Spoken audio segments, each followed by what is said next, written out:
Conference championship has been captured by the Indiana Pacers. Daily throws a quest. He wins the 110th running of the Indianapolis 500-mile race. This is the Fan Morning Show with Kevin Bowen and James Boyd. Different types of sports fandom. Hear me out, gentlemen. The fandom we all experienced last June, the cinema of the Pacers. Every time the end of the game situation would arise, you thought, oh my gosh, they're going to get it done. It's the Pacers. It's Tyrese Halliburton. Other types of sports fandom, how about embarrassment? How about your football team losing to Northern Illinois? How about your football team moving to Hammond, Indiana? Mark, should we jump him? Other types of sports fandom. You're an IU football fan. You say to yourself right now, is this my life? The LeBron James gif in the pool? Is this really my life right now? IU basketball fandom. Are we cursed? Is it over? Are we never going to ever be close to the mountaintop ever again? And then you have the fandom of the New York Knicks tonight, grabbing their backsides, entering Madison Square Garden. 36 hours ago, we haven't lost a game in 40-some days. We're literally going to win by brooms. We've never seen brooms sell like this in the history of New York City. And now here we are tonight. And in 12 hours, if they lose, can you imagine the roller coaster that fan base has experienced? The clinching of butts fandom. That's what the New York Knicks are experiencing tonight, and that makes me kind of happy. I mean, they lost one game, and there was a guy outside, lighting sage to kind of exorcise the demons. Fandom, baby. It's fandom. There's nothing better. All the stages. We have stages of grief. We have stages of a lot of things. There's nothing like being a sports fan. And just the ebbs and the flow. I mean, they hadn't lost in 40-some days? Yeah. Day one of the NFL draft. What did Rick Carlisle say on these airwaves? Or actually, I think it was the NBA Finals press conference where he says, hey, when you lose in the finals, you feel like you're never going to win again. And when you win, you feel like you're never going to lose again. So they're riding the wave right now in New York. I cannot wait for tonight's game 4. It will be obviously from Madison Square Garden, a slight favorite. It is the Knicks is the slight favorite in that one. 1.5 points for this one. Good Wednesday morning to you. Hopefully everybody, in all seriousness, survived some of that stormy weather, especially down south last night. That got ugly pretty quickly here. Seemingly it has rained a whole lot, and it is very, very muggy on this Wednesday morning. Stephen Holder will join us at 8. We'll get in the mind of Mark Dykton at some point today with an I Gotta Know. Mark, you came back from vacation, and one of your early ideas was to cook up a little World Cup draft? Yeah, I was thinking we've done it for everything else, whether it was IndyCars, the Indy 500 or whatever it may be. So I was like, well, why don't we do it where we each draft 4 teams, and if you get a win, you get 1 point. If you get a loss, you get 0 points. And if you get a tie or a draw, you get half a point. And we'll see who wins. Look at you with the draw. I know. Look at that lingo. Now, once these teams advance out of the group stage, will there be any extra? Will a win be worth 2 points in the knockout round? Or... Sure. We can play around with that, sure. Okay. So we will get into our World Cup draft here as that begins coming up tomorrow. I believe, if memory serves, James Boyd, the winner of the NCAA player draft. Is that correct? Yes. Mm-hmm. I think I was the winner of the Indy 500 draft, narrowly defeating Mark there. I think James's might be Mark just trying to come up with some random sports draft to finally win. I do need a win. So you're saying the commissioner is trying to switch some things around. I'm all for creative summer ideas, but I didn't have the World Cup draft on my bingo card at the start of the week. If worse comes to worse, we're going to do SummerSlam projections in August. Your area expertise, Mark? Right now, you might want to be a White Sox fan, Mark, with everything that they are doing. They're awesome right now. Yeah, I know. That is crazy to watch last night. Gritty, don't start this morning. Seriously. The walk-up, what was his name? Braden Montgomery? Yeah, his call-up debut. Can you imagine? No, I'm sorry. I was referencing something else. Gritty's saying, let's talk about my golf swing. No, let's not. but continue with the White Sox. Oh, well, that's a very different swing than the swing I saw last night. That's what I'm saying. On the south side there. Yeah, you did. You want to fill the audience in that maybe missed it yesterday? Yeah, so we have our closest to the pin. Did I win? No, you didn't win. Walk-off Shane Steichen. Last hit, actually. You were going to win. Last swing that he took. You get 3 tries. Walked off. And then he threw the golf club a la a bat flip and said, I'll see you boys next year. So that was tough. But yeah, he almost smoked the intern Olivia to start the day. I can't swing a golf club, clearly. And so every year, once a year, I swing one at our closest to the pin event. And it's worse than Charles Barkley. And so, because I somewhat unintentionally took a shot at Shane Steichen during the press conference yesterday, I was talking about the Time 100 sports list, the inaugural sports list for that, and how Carly Ursay-Gordon made it. And I mentioned in my question, hey, Shane, you didn't make it, but your boss did. And I got a laugh out of the room. I don't know if he was expecting that kind of jab. And so I feel like as a good sport, when I swung that club and I missed horribly a few times, and I finally hit the ball into the water, he said, well, you're not a top 100 golf person in America. And I told him, not even in Indiana. And I shared the video. So everyone on Twitter has been giving me tips, or they're just laughing and saying, you need some work. Kevin, work with me, help me. Mark, I saw you respond. He didn't offer any help. He just laughed like the rest of these mean bullies. But yeah, I was down bad, boys. What'd you think, Mark? It's all in the head. Yeah. Loosen those hips, James. It's all in the Get off of. You got to make sure those hips are spread out. Yeah, honestly, it was bad, though. Yeah. It was really bad. No, it looked like Charles Barkley had been electrocuted. You can excuse some of those misses, like, for practice swings, I guess. But after, like, the third or fourth, you're kind of like, stay eye on the ball, focus on the ball. That's what they always tell you. Don't take your eye off the ball, and you'll be better at it. Yeah, I thought it looked like Barkley had been electrocuted watching you swing. I also thought it kind of looked like one of those, you see at the car dealerships, those little, like, things kind of in the wind. Oh, yeah. Waving outside. Puppets. It looked like if you had given a golf club to one of them and said, flailing about. Will you hit this 7-iron here and try to get it on that green over there? So I will say this. I won't stand for the Stephen Holder slander here. He had a couple of swings that went nowhere near the pin either, because I always say, hey, if you hit it in the water like I do, we're even. He had some swings that looked like me. So, although I love Stephen Holder, I think who we'll have on this morning, I just want to throw that out there nice and early. I was going to say, who was like second? You got something cooked up at 8 a.m. Oh, yes, I do. We know who was the worst. Who was the second worst? Someone replied and said, so you won closest to the tee. And I was like, well, yeah, I guess I'm leaving with something. Yeah, I went first. I had to bail to relieve the babysitter. And as I was driving out, let's just say there were quite a few that I saw didn't make it over the lake. Oh. He did honk at the one. I forgot who swung and actually had a decent swing at it, but you were definitely trying to distract that ball in the air. I did the honk in the 4.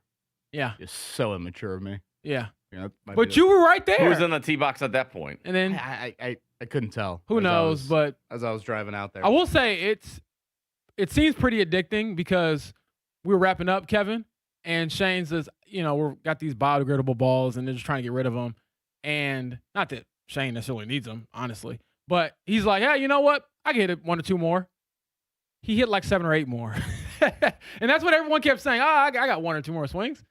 And then we were just out there for like 15 more minutes just ripping it. Well, I can't say they. Yeah, I told him I don't want to waste anybody else's time. I would say it is quite addicting. You hit that one good one and you think, oh boy, I'm back. Bottle that up. I'm and ready. All of a sudden I can do that again. So that was us over at West 56th Street yesterday after we watched the first mandatory minicamp practice of 2026. We'll be out there again today and tomorrow. So we'll give our thoughts on what we witnessed yesterday on the practice field as the Colts have their final week here of the offseason program. I will continue to say throughout the next 2 hours and 50 minutes, the winner of tonight wins the series. Anybody with me on that, or is that too premature? I'm not with you on that. I think that the Knicks have proven that they're honestly probably a better road team than home team in these playoffs, even though they haven't lost in forever until the other night. So I can't necessarily go there. But there is so much pressure, I think, on these Knicks Gotta win at home. You win at home tonight, got a chance for the stranglehold in the series. You don't, the Spurs have new life going back to San Antonio. It's a little thing, but I know it's something that people have monitored throughout the playoffs. Victor Wembanyama, if you look at, obviously outstanding in game 3, they go from game 2, which was last Friday, to game 3, which was Monday, extra day in between 2 and 3. Right here, did not have the extra day. So, again, to some people, they're going to be like, hey, are we really, deciphering 2 versus 3? But in the case of Wembanyama, in the case of a Spurs team that is coming off a 7-game series, it does seem like it's something that has mattered to him. And obviously, you watch game 3 the other night, he was outstanding early in that game, late in that game. So, potentially something to keep an eye on. Good Wednesday morning to you, Mark. How about a happy 7th birthday to Emma Dykton? There you go. Look at that. Let's go. 7 years old. Can we get the vocal cords ready for a little singing later today? Sure. Can we, will she be in the car? I don't know the summer schedule. I don't know. Girls. They're sleeping in now, so we'll see. That'll busy night. I said, "What do you want for dinner?" And we went to Portillo's last night, and then she said, "Chuck E. Cheese," because she had some tickets to spend and all that stuff. So got some Papa Shot up. Boys, I was on fire last night. I was lighting that hoop up. Wow. Okay. So the anti-James Boy golf swing is what you're saying there. Yeah, I did have to go play basketball at JMV last night to kind of remind myself of what I actually do somewhat well. But yeah. Sam here kind of makes you question James's jumper in the gym. Oh, boy. Oh. Sam's going. Now, I will say this. Every good shooter that I've seen in basketball has a great golf swing. Can JMV swing a club? I actually have seen him. Yeah. He can mash it a little bit. Sam from Newcastle, just come see me. All this talk, through text. We got open runs, baby. I think we just need a live stream. Just pop the phone up and we'll see. That is great. So good. How about this one here? We got a tweet here. Love hearing your golf stories. On Sunday, I played golf with 2 of my sons in the rain at Bridgewater. On the second hole, my oldest son, Trevor, got his first hole-in-one ever. Wow. Yeah. Wait. On hole number 11, this guy got his first hole-in-one. Look at that. That's a movie. I'm questioning this. Are these magnet balls? See the tweet here, James Boyd. He tagged you in it as well. Okay. Wow, is that honestly, serious? That's gotta be serious. That's gotta be quite the feeling. That's like something you send into the Golf Channel and they talk about. Kevin wants to join the next foursome so he can try to get his. I'll be their four caddy. I want some of that juju. Boy, two of Bridgewater. That thing still have that tree front left. I always thought that was a really hard hole back in the day. Wow. Gosh, now I'm so jealous. Oh man, that's just gonna piss me off for the rest of the day. Now that I heard that, which is probably not the type of human being that I should be. All right, we got a bunch to get to here on this Wednesday morning. Again, Stephen Holder going to join us here coming up at 8. We'll get into an I Gotta Know. It was a busy day over there at Colts, so we will hit on that. Get you set here for Game 4 of the NBA Finals coming up tonight. Kevin Bowen, James Boyd, Mark Dykton right here. Fan Morning Show, 93.5, 107.5 The Fan.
Galaxy Concrete Coatings, that is indoor and outdoor concrete. Garages, basements, patios, porches, and sidewalks. Certainly some leftover rain and water from last night on the sidewalk and even on that porch area at the Bowen household. But we love the look that Galaxy Concrete Coatings provided us.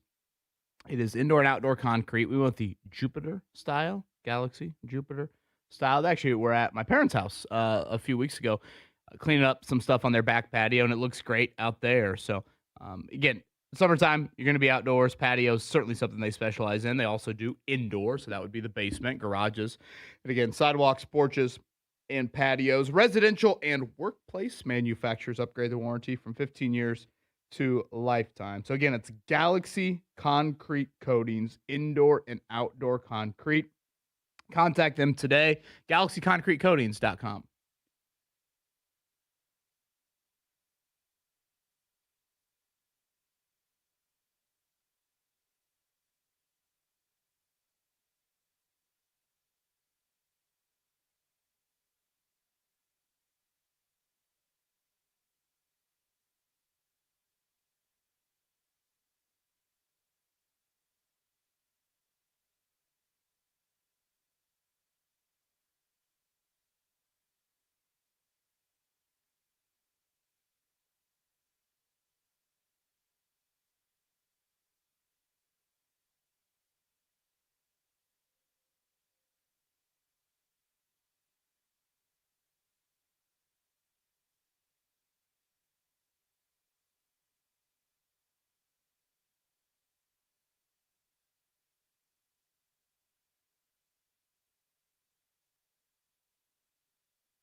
Morning Checkdown on 93.5 and 107.5 The Fan.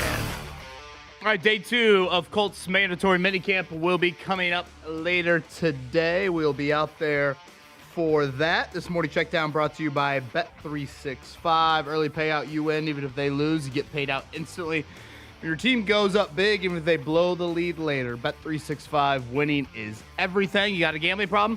Call 1-800-9-WITH-IT. Must be 21 or older. Physically located in Indiana. James Boyd, your biggest takeaway from day 1 of Colts minicamp? I think it's that Daniel Jones could have participated in 11 on 11, but they're just playing it safe, which is smart. But he did ask. He basically revealed that to us through a sheepish grin, like, yeah, I wanted to get out there, boys. And Shane Steichen probably told him, bleep no. Yeah, so just 7 on 7 for Daniel Jones again yesterday, but it sounds like when they do get to training camp at the end of July, that will be the expectation for the Colts starting quarterback there. We'll get into more practice takeaways here coming up on the other side. It is game 4 of the NBA Finals tonight from Madison Square Garden. Should be quite the different atmosphere compared to what Knicks fans walked into that arena feeling on Monday night. They are a 1.5-point favorite in this one. You surprised that line? Just 1.5?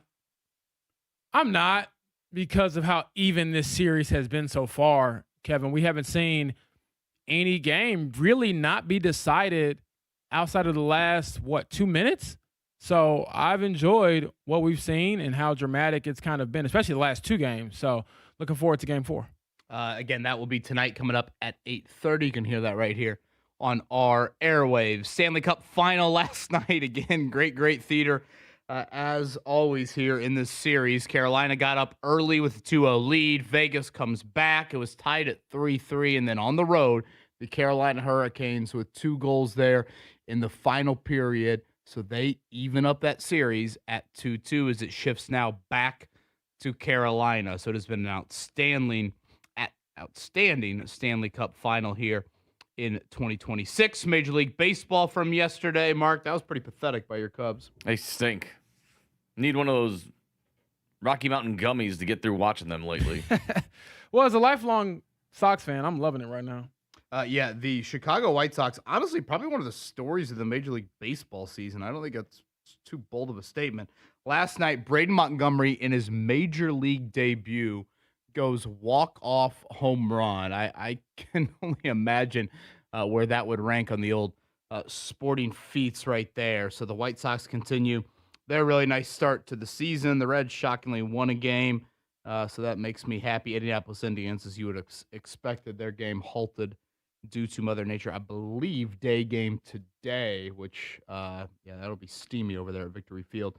1:35 first pitch. Fever back to practice today. They're a big old favorite over the Chicago Sky coming up tomorrow night. It is a home game inside of Gainbridge Fieldhouse.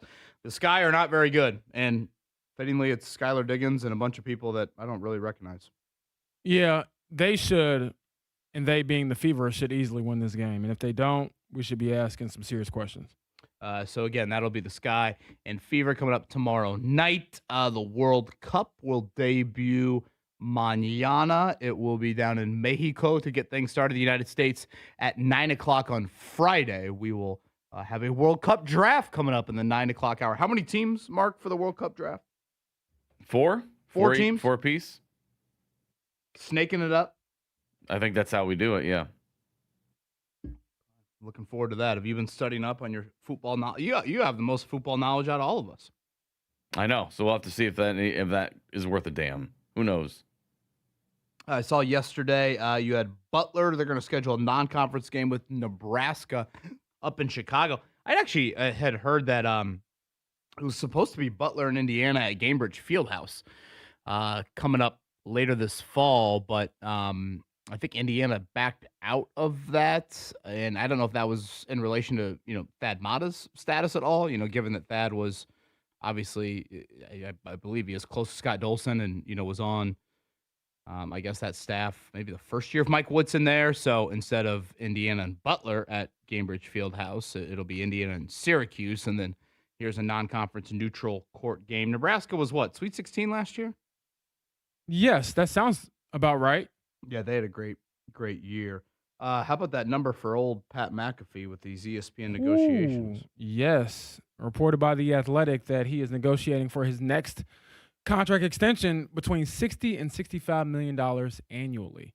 I mean, that's an unbelievable. That is QB1 money for guys who are running away from people who could actually hurt you, whereas he is able to stay away from danger and continue to rake in the cash. So shout out to Pat McAfee, man. I can't hate on that. Boy, I remember thinking when all this started, his days of having the Indy Star show at Kilroy's and Broad Ripple, I thought to myself, why don't you just keep on playing football? Like make I think there was like 6 million, maybe 5.5 million left on his contract. I was like, why don't you just, and I know he had kind of the knee injury. I was like, why don't you do both? And that man bet on himself and has hit an absolute bottom of the ninth, down 3 runs, grand slam of Game 7 of the World Series. It is absurd what he has done for himself. He is the biggest media personality at the worldwide leader in sports. So that is not a title that you can necessarily fake your way into. So congrats on all the hard work and it paying off literally. I believe used to be in the studio in this building, right, Mark? Is that right? Mm-hmm. Yeah. I think that's where they used to be, and now they're up in Geist. Kevin's sitting in his old chair saying, What'd he you know say? what? It's lucky. No, I might get I might get a third of that. That would be an absolute a third of it. Hell, I'd take a 300th of it. I heard you. I hear you, man. I hear you. Have you been following any of these people, like the international folks, enjoying America as they come for the World Cup? Yes. Yeah, I have loved this. I started following the big viral guy who was at the Auburn game. Yes. At the Auburn Stadium last night. Zach Osterman, who we had on in the 9:30 segment yesterday, he kind of mentioned it, and I was looking at Zach's Twitter account. So, yeah, I mean, we can get into this a little bit more later, but obviously ticket prices for some of these World Cup matches are just insane. But I do think it is just kind of wild to watch some of the fandom. Yeah. And just how, yes, obviously people getting used to our country. And I did laugh at the Buc-ee's meal last night. Is that what you're referencing, Mark? Yeah, where it was like 5 hours ago posted, and it's just a picture of the Buc-ee's, and he said, "This is a gas station," and the crying, laughing emoji. Like we talked about it a little bit last week when you were out because the Game 3 ticket for Knicks Spurs was so expensive. And, we did the little, hey, what sporting event would you pay for? What's like the biggest, most expensive sporting event out there? And I do think to a lot of people globally, like you are saving up for a World Cup for years. Like to some of these, fans of respective teams. And this year in the World Cup, we've expanded it. It was 32 teams. Now it's 48. I mean, you've got countries of, Curacao and Haiti and Scotland and, some of these countries that are just kind of like, wait, they're in the World Cup? Like, I'm not used to them being soccer, powers by any means, let alone in it. So, yeah, from a fandom standpoint, I do think you get some great, great stories with it amidst all the chaos. You imagine these 48 countries all sitting in a room trying to solve world peace? I'd at least like to watch a live stream of it. But, hey, they all can agree to play soccer, right? Mm-hmm. Which I think is, kind of cool amidst all the chaos. All right, let's get a little weather update here because we have gotten quite a lot in the last 24 hours. We'll talk a whole lot of Colts on the other side. Is it Jim O'Brien, Mark? Well, Jim O'Brien, Fox 59. Hazy sunshine and a hot day on the way. Look for more mugginess as well. A high today at 90. Tonight, scattered thunderstorms are back in the forecast, and some could be severe with a low tonight down to 75. I'm Fox 59 meteorologist Jim O'Brien for The Fan.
We grow hair Indy, the gold standard for hair restoration, located northwest side. That'd be building number 2 there at the Pyramids. Online, again, wegrowhairindy.com. You'll see before and after pictures and videos that I think are a great start to explain what you could be going through.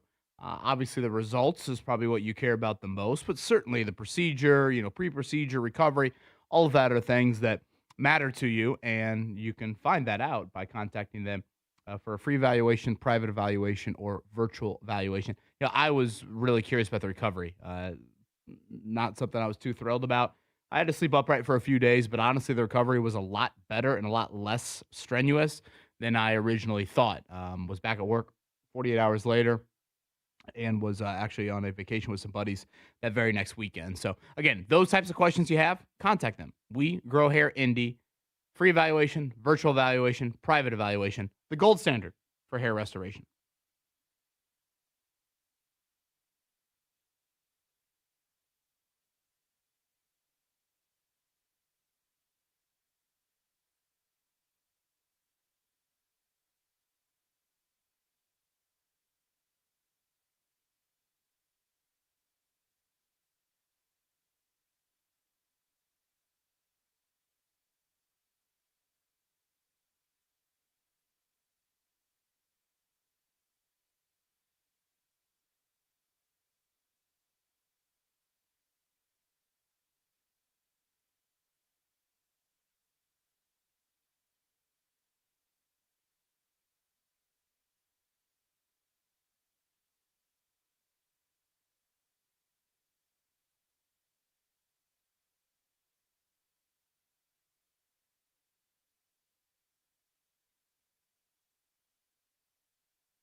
But thinking so much differently.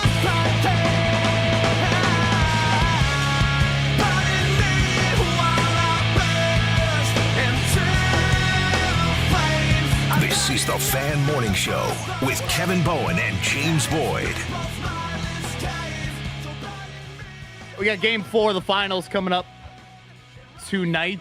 2-1 right now. Again, the road teams have won all 3 games so far in this series. You can hear that right here on our airwaves. Fever back in action coming up tomorrow night. A rare home game, frankly, for them with the start to their schedule they've had. It'll be the Chicago Sky, who not very good at basketball, in their building. Coming up tomorrow, 2 more days of Colts mandatory mini camp. James, got this on the text line here from Ryan. He goes, is it just me, or is the Daniel Jones Achilles recovery story not as big as it should be? He looks like he's recovering better than anyone we've seen.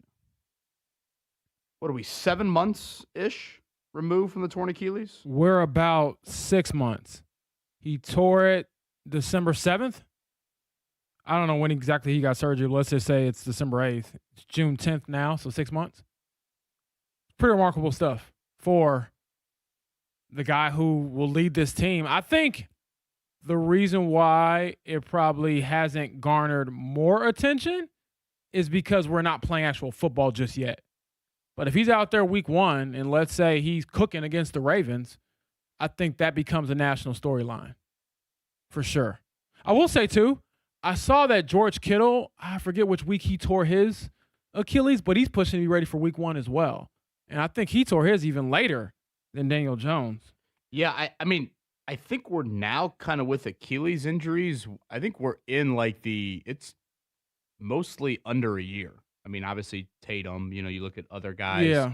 I like Tyrese Halliburton, honestly, is going to be on the lengthier end of the present day Achilles rehabs. Which again, I get why the Pacers, thought about, that sort of timetable with him. It would have been pointless to rush him back for March and April games. The Celtics were in a much different situation as a team than where the Pacers, of course, were. And the Pacers obviously made that decision very early on. So yeah, it's almost before the season started. Yeah, I mean, Rick said it to us. I feel like right after really game 7 there. So yes,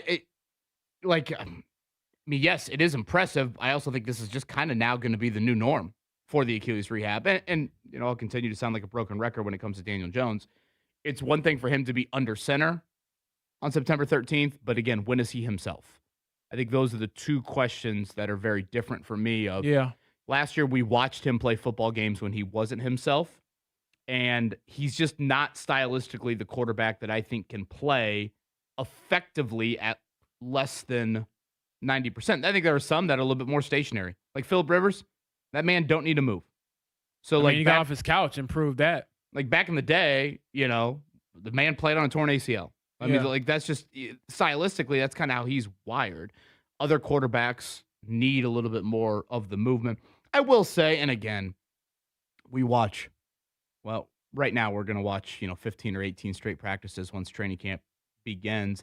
He was rockier yesterday than he was the first. That's fair. Day of 7-on-7s. Jonathan Edwards should have picked him off in a 7-on-7, and then he had a deep ball that wasn't completed. But again, I mean, we are literally nitpicking 7 passes that he throws in these 7-on-7 drills yesterday. Anything else stand out to you, non-Daniel Jones related? Again, continuing to do 7-on-7. Won't be 11-on-11 until they start camp, but it sounds like when they get to training camp at Grand Park, the expectation is Daniel Jones will be in team drills. Well, it was just good to see the stars back out there for your team, those being Sauce Gardner and Jonathan Taylor. I always forget, because I haven't covered him that long, Kevin, how tall Sauce is. He's a tall cornerback, and for him to kind of move like that, like the littler guys, is pretty impressive stuff. So I think that got the juices flowing a little bit. And you also, just hearing from Arden Key, one of the Colts defensive ends, he's like, man, you got that guy behind you. That can change what you do as a pass rush, as a defense, because you trust he's going to lock down his opponent. So that's one thing. And then also, beyond just Jonathan Taylor, again, backup running back, Seth McGowan. Is that someone we will have to pay more attention to as the season creeps closer, because I think that it's very early. I'll preface it by saying that, but he's looked pretty good for a guy who was a 7th round pick. Yeah, Sauce Gardner looks like the kid in the different age group with the corners. That's definitely a good way to put it. That's a great way to put it. Yes. It's like, no, man, the 13-year-olds are over there. Yeah. That's the 8 through 10. He looks like he should be playing receiver. Yeah.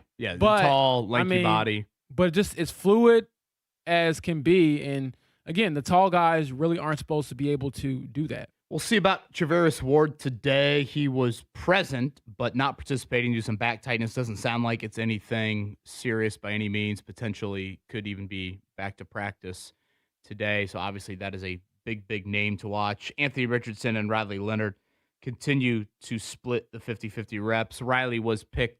He really threw it right to Bryce Betcher, the rookie linebacker out of Oregon, in a 7-on-7 drill. I didn't think there was anything too monumentally different between the two quarterbacks outside of that yesterday. But, I am kind of reminded, just being out there, James, knowing that Daniel Jones is knocking on the door of 11-on-11, the practice reps for Leonard and Richardson are about to shrink majorly. Right. Now, when we get to August, I think the assumption is Daniel Jones will not play in the preseason.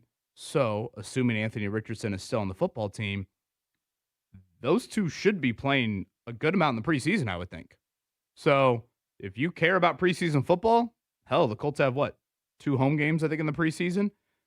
You should see Richardson and Leonard, I would think, a good amount. And again, that's probably where they're going to get more reps than they would in practice. It's just your backup and certainly your third string quarterback, they just don't get a lot of practice reps. Now, we'll see about the workload for Daniel Jones. Right. Like, is he going to walk out there day one at Grand Park and take 100% of the reps? Probably not. But you would assume he does progress to that at some point early in camp. So, to me, it was just kind of a reminder of, hey, those preseason games, I know a lot of people don't care about them, understandably. But for Leonard and Richardson, they could get a good amount of clock.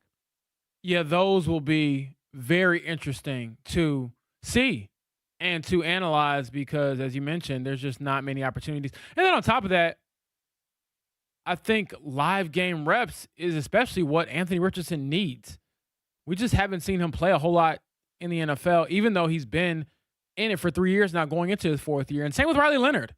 I think he should be challenged by Anthony because although he had some nice moments last year, he really only played in the better part of 2 games.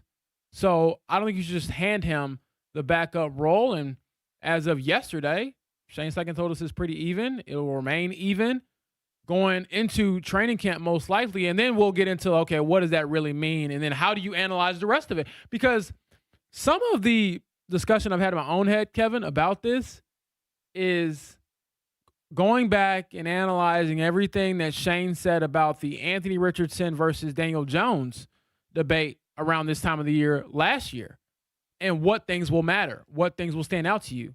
And if we hear the word consistency, if we hear the word, accuracy, if we hear the word maturity, decision-making, things like that could maybe reveal a little bit more of which way he's leaning, which way this team is leaning, even though we're not there for all the other stuff that goes into being a quarterback besides the few reps, as you mentioned, that we'll see. Mark Dykton is so desperate to win a draft here on the Fan Morning Show. He has dialed up the World Cup team draft. Is this correct, Mark? Mm-hmm. Yeah. We'll do this a little bit later in the show. We're drafting 4 teams, and we get X amount of points for a win, draw, etc. Yeah. And we'll work it out once we get past the group stage, what point value will be. I kind of shared this earlier, and I'm really kind of serious with the statement. Like, I think when you talk about corrupt organizations in sports, I feel like FIFA is like near the top of the list. In their 1,000%. Corruption, ticket prices, transportation fees, hell, the sites that they pick to host the World Cup, all these things. And, I was kind of serious when I said in the opening segment of the show, like, can you imagine these 48 countries sitting in a room to talk politics? And here we've got 48 countries that would be competing for the World Cup. But yet you watch these players react to playing in the World Cup. You watch these countries react. Like, you thought Pacers fans were emotional during the finals run? It's incredible. And I just got this from Dave. Listener Dave, okay, sends me a couple of these pictures. You guys see these right here? Yep. Uh-huh. So Dave is saying I was in Curacao, which again, Curacao is 160,000 people. They are in the World Cup. Mark, look up cities in the state of Indiana at 160,000. I was in Curacao a few weeks ago and bought this shirt. There are World Cup displays everywhere. It's all the taxi drivers are talking about. Like that, just pure elation, joy, emotion for this sporting event. I do love. And I get that it's not like that necessarily here. Not even close, I guess I should say, here in the United States. But, I mean, every 4 years, can you imagine seeing some of these countries like the Paraguay, send off to their team? I mean, they had more pyros in that stadium than I've ever seen in my life send to that team. And here we have a 160,000 person country that is sending a squad to the World Cup. So there's none that have like 160,000. The closest would be Evansville, which is 116,000. Because that's the third biggest. Indianapolis is 901,000. Fort Wayne, 275,000. And then it drops off to Evansville of 116. How many people are in Carmel? 105,000. Fisher's 104. South Bend 103. Can you imagine Evansville and whatever, Columbus, Indiana, sending a team to the World Cup? That's wild. I mean, They probably could do it. They probably have the funds to do it. it's just, yeah. It's just I think insane. talent has to kind of kick in as well. And look, I'm not trying to get geopolitical on everybody here, but like Iran is in the World Cup. Think about everything that's going on right now. I mean, it's just wild that, like, here's this game that has a unification. And I get it, it's, by no means is obviously perfect by any means, but, watch these countries react. Watch these players react. I think that's Messi, why I care. Ronaldo. I mean, Yeah. James, we've had years where people have questioned whether we're sending our best team to the Olympics for basketball. Yes. There's been years where it's like, are the best guys? You never hear that in the World Cup. There is none of that. Like, Especially if you grow up in that culture. Right. I mean, you think of France, who finished as a runner-up in the last World Cup. Kylian Mbappe, one of the best players in the world. Yeah, the he's best very player good, in the world. right? And the Yes. kid from Spain is really good, the young kid. But Mbappe had a hat trick in last World Cup final. And they lost, I think, on PKs or something to Argentina. And it's not a stain on his legacy, but like, it's a mark. It's something that people are like, well, you got to go win us a World Cup. And the guy is amazing. So the weight of that and just the excitement, like you say, the pain, the joy, all the stages of grief, all stages of fandom, you really see that come to light in the World Cup, which is why when it comes on my TV and people are telling me which games to watch, which matches to watch, I'm locked in. I was talking to somebody yesterday because obviously, like, Lucas Oil Stadium is not hosting a Yeah. World Cup game. If I remember correctly, and again, Mark, maybe you can correct me on this. Didn't Lucas Oil like have some drainage questions? Isn't that why you couldn't host a World Cup game, or you couldn't host? Didn't they try to host like a soccer game back? Yeah, in they the don't day? have a drainage system, so you have to. If there's even a chance, like it has to be like under 5% of rain in the area for them to even open the roof. Yeah, and I could be wrong on that. Maybe somebody can correct me on why Lucas Oil is unable to host. Maybe also I like too close down there on the field level. You got to have a little bit more space, I believe, to host from a soccer. But I was curious about Grant Park. I think I brought this up the other day. Like, I see Spain, who to some people Spain is like one of the favorites.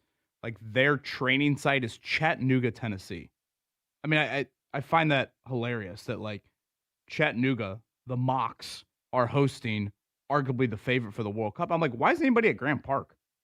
Like, Grant Park can do everything. What can Grant Park not do? NFL teams are blown That's a away good point. Yeah. annually by it.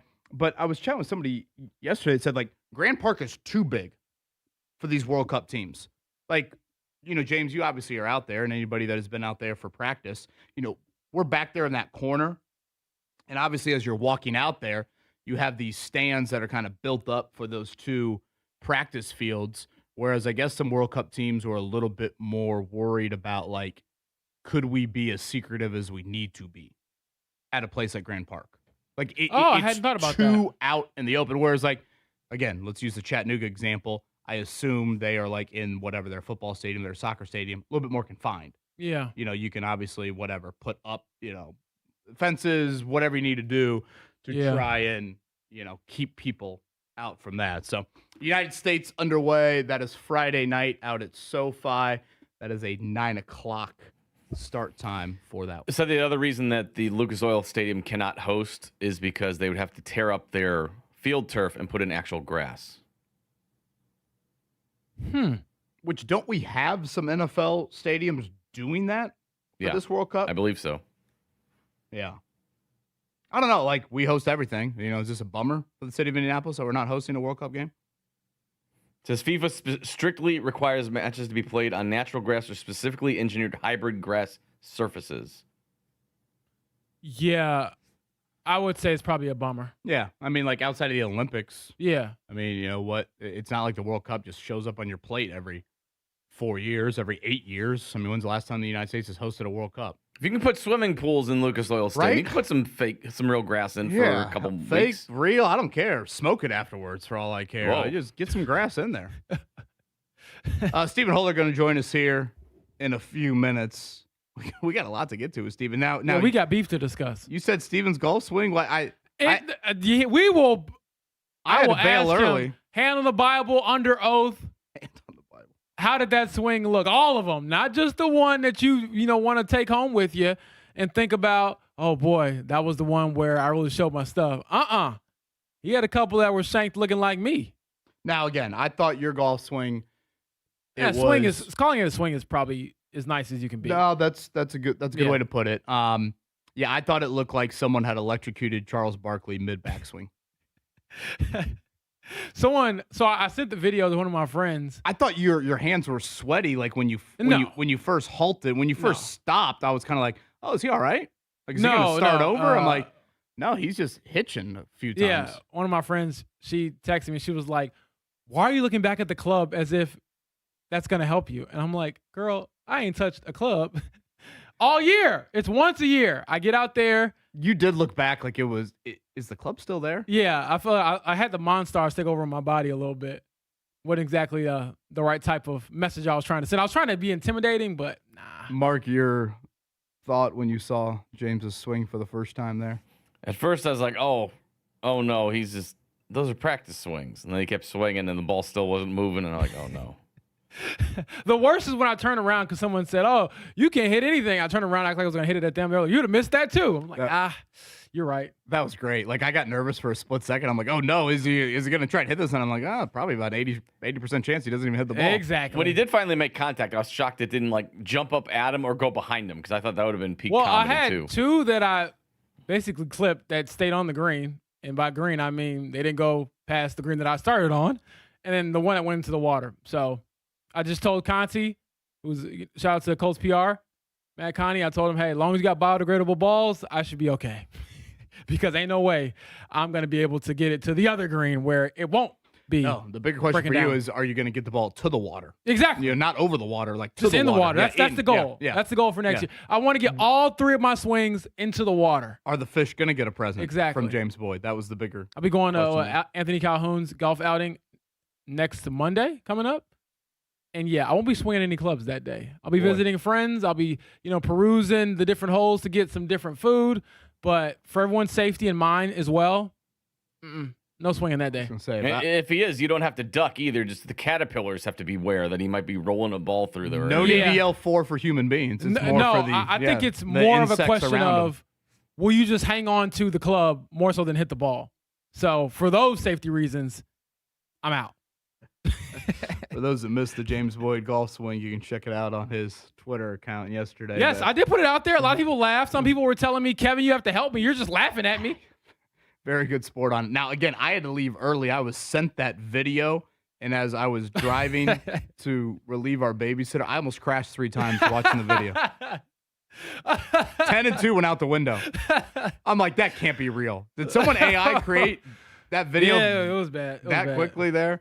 We'll talk more about it. Stephen Holder going to join us here in a few. Colts mandatory minicamp day 1 yesterday, 2 and 3 coming up the next 2 days. We've got a big one tonight, obviously Madison Square Garden. We will preview that of 2-1 so far, all the road teams winning this series. And we got to get to, and I got to know with Mark Dykton, and a World Cup draft coming up a little bit later in the show. Good Wednesday morning to you. Thanks for spending with us. This is the Fan Morning Show.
Andy Moore Group campus in Avon. It's a one-stop shop with 4 different brands on site. Great inventory, new, used, the hybrid action. You got some of that over there if that piques your interest at all. Nissan, Toyota, Volkswagen. And how about the Kia brand? There's summer sticker sales event going on right now. It's live. Could win $750 off by visiting that Kia brand. GM Joe down there, great guy. Tell him that Kevin Bowen sent you tons of inventory, really convenient on site there. The Telluride K4, a little smaller action, nice gas mileage on that, industry leading warranty, and they've got plenty of hybrid models if you want to check those out. So again, that's the Kia brand. Their summer sticker sales event going on right now, $750 up to $750 off on that. Nissan, Toyota, Volkswagen, and Kia, all available to you. One-stop shop right off of Rockville Road in Avon. The Andy Moore Group campus in Avon.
This is the Fan Morning Show with Kevin Bowen and James Boyd. You said Steven's golf swing. What? We will. I had will to bail ask early. him, hand on the Bible, under oath. How did that swing look? All of them, not just the one that you want to take home with you and think about. Oh boy, that was the one where I really showed my stuff. We had a couple that were shanked looking like me. Oh, some fighting words from James Boyd. Oh yeah, I got my dukes up in the first hour of the show. Look, I've seen Steven swing the golf club. It looks fine to me. When I saw you swing, I felt like it was Mark. Remember the scene from Forgetting Sarah Marshall and Russell Brand says, "Take my eyes, not my shirt." Mm-hmm. That's what I felt like watching James. Don't make me watch that again, or these eyes are coming out of my body. Crashing the car on the way home. Literally, 10-2 went out the window when I saw that video. Stephen Holder joins us now. Stephen, you gonna stand for that? James Boyd was kind of slamming your golf swing a little bit earlier in the show. Yeah, I think I caught the tail end of that. Mark got me patched in a little late there, but I heard enough.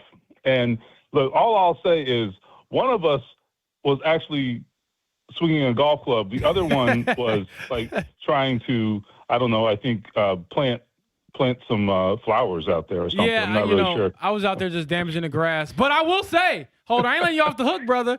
You had a couple of swings that you probably wish you had back. You look like me, which is not a compliment, by the way. I topped one, and then I think I I think I shanked one, but I did put one on the green, barely, but it was on the green.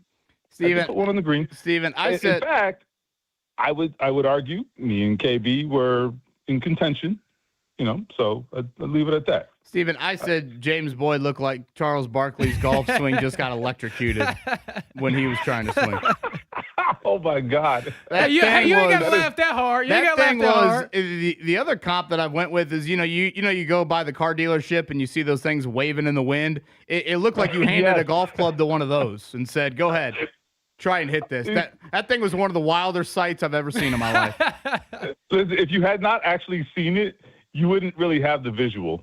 Right. But you had to have seen it to have that visual. But those two examples are perfect. I love that. You know what's so bad about it, Steven, is that we had genuine listeners. Shout out to Gritty, our P1 listener. She asked me twice on Twitter, "You got to be kidding, right?"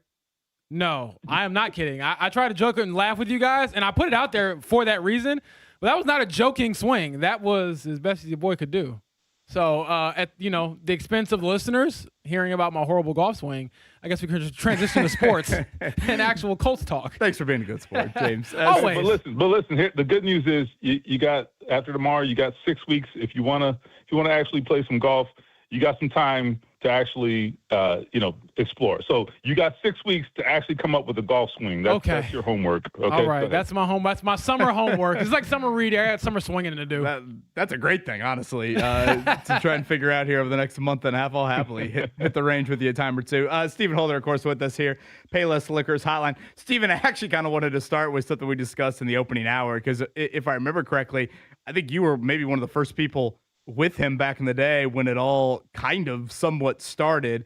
And that was a report yesterday that Pat McAfee is negotiating a contract around the ballpark of $60 million.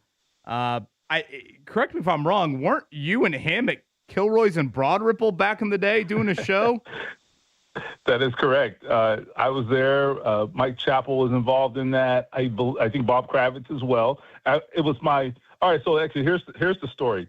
That was my first season covering the Colts. I had literally just moved to Indy, and my boss at the Indy Star calls me, I think the day before, and he says, "Hey, tomorrow night we got to do this show at Kilroy's with Pat McAfee." And I'm like, I didn't really understand Pat at the time. I didn't understand why he was a thing. Yeah, you thought the punter is probably what your reaction was. No, I literally said, "We have a show with the punter?" I'm like, who's gonna watch that? That was literally my reaction. I don't know if I said it out loud, but I definitely said it in my head and to my wife. And I was like, can you believe this? This is the dumbest thing I've ever heard of. And you know what though? I would say within the first episode I was involved with, I kind of got it, and it's kind of like you see now, he comes out and he does a whole monologue and does this whole thing, and he would talk about the game, recap, that weekend's game, but he would do it, with his funny shtick, and then we would talk ball a little bit. So it was a blend of just being a goofball, but also talking ball. It was really the precursor to what he is now. And so now he and I will pretty much have the same ESPN contract. So that's really cool. That is the voice of Stephen Holder, Colts reporter for ESPN, and he's going to be asking for some royalties from Pat McAfee here in a few. Right. We'll see if any of that actually comes to fruition. But as far as his current Colts team, and not talking about punters, but quarterbacks, you had the, I think, hilarious interaction with Daniel Jones, more so hilarious from your perspective because he's not always that funny. But why did you ask him if he wanted to play 11 on 11, or made you maybe want to start with that? Because that was probably as big a grin or a smile we'll see from that guy. Well, because you and I both know Daniel Jones. And for as much as he is sort of plain Jane and boring publicly, we know that in a football setting, he has no breaks, and he's go, go, go all the time. And I just knew that with his personality, he was pushing behind the scenes to get out there and actually lead the offense. And turns out he was, right? And Shane Steichen told us that later on. And he was very, very quickly rebuffed and said, "You stay in your lane, okay?" And I think it really speaks to, number one, it gives you, some sense of who Daniel Jones is, which we kind of knew. But also, on the other side, it shows like they are not taking any chances. For as much as people say, man, this guy is doing a lot. Look, he looks great. They also are not going to tempt fate here. And I think they have to take that approach. Like, let this thing play out. They don't play until September, man. You know what I mean? It's a long way to go. There is no reason to put him out there in harm's way right now. But I do think you will see quite a bit of him to start training camp. And again, as we've said consistently, I don't think the PUP list is even on the table at this point. He's going to be good to go. Again, Stephen Holder with us here from ESPN, trying to compare his golf game to James Boyd. I think is an absolute slap in the face. I will defend Stephen to the death on that one. There appear to be some questions about DeForest Buckner recovering from neck surgery, Alec Pierce recovering from ankle surgery, their availabilities for the start of training camp. So I think those will be storylines, Stephen, here in late July. Let me ask it this way. Who means more to the 26 Colts, Alec Pierce or DeForest Buckner? Great question. I will say I noticed DeForest Buckner. I noticed the loss or absence, I guess, of DeForest Buckner when he's not out there, probably more than anybody on the team. Like they just don't have anyone on defense, at least in the front seven, that you have to account for like that. There's just no one else. Latu maybe can get there, but at least in years past, when he hasn't played, we all know, like it's been glaring, right? Like now all of a sudden that offensive coordinator, he can sleep at night because there's not that one guy that keeps him awake. Like Coach Venturi would always say, who's the ambient guy on your team and on your defense in this case? And it's DeForest Buckner. Now, that being said, cop-out answer maybe. That being said, I think with the loss of Michael Pittman, they are super thin at wide receiver. And I'm actually concerned about it. I don't think they should let this go. I think they should make an addition. It's not my money, but I really do think, and have been saying for a while, that they should look at this. And so I do think there are legitimate options out there in free agency, which is not usually the case right now at this time of year. And so I think given the loss of Pittman and what's behind Alec Pierce, that concerns me a lot. If you had to line up and play today, I think Buckner's the better player overall, but Pierce in that wide receiver room is so thin right now that I think that would be a bigger problem. And that's the issue. If you have an injury at wide receiver, where are you at? And that's why I think they need to make an addition. Again, that is the voice of Stephen Holder, Colts reporter for ESPN. Stephen, when you look at the defensive side of the ball and the other defensive end spot, we talked to Arden Key yesterday. He's a potential starter at that spot. What do you think will be the ultimate separator in deciding who gets that job, whether it's Arden Key, Michael Clemens, who they also signed? They've been high on Jalen Tuimoloau, even though he didn't start a game last year. So where are you at with that group?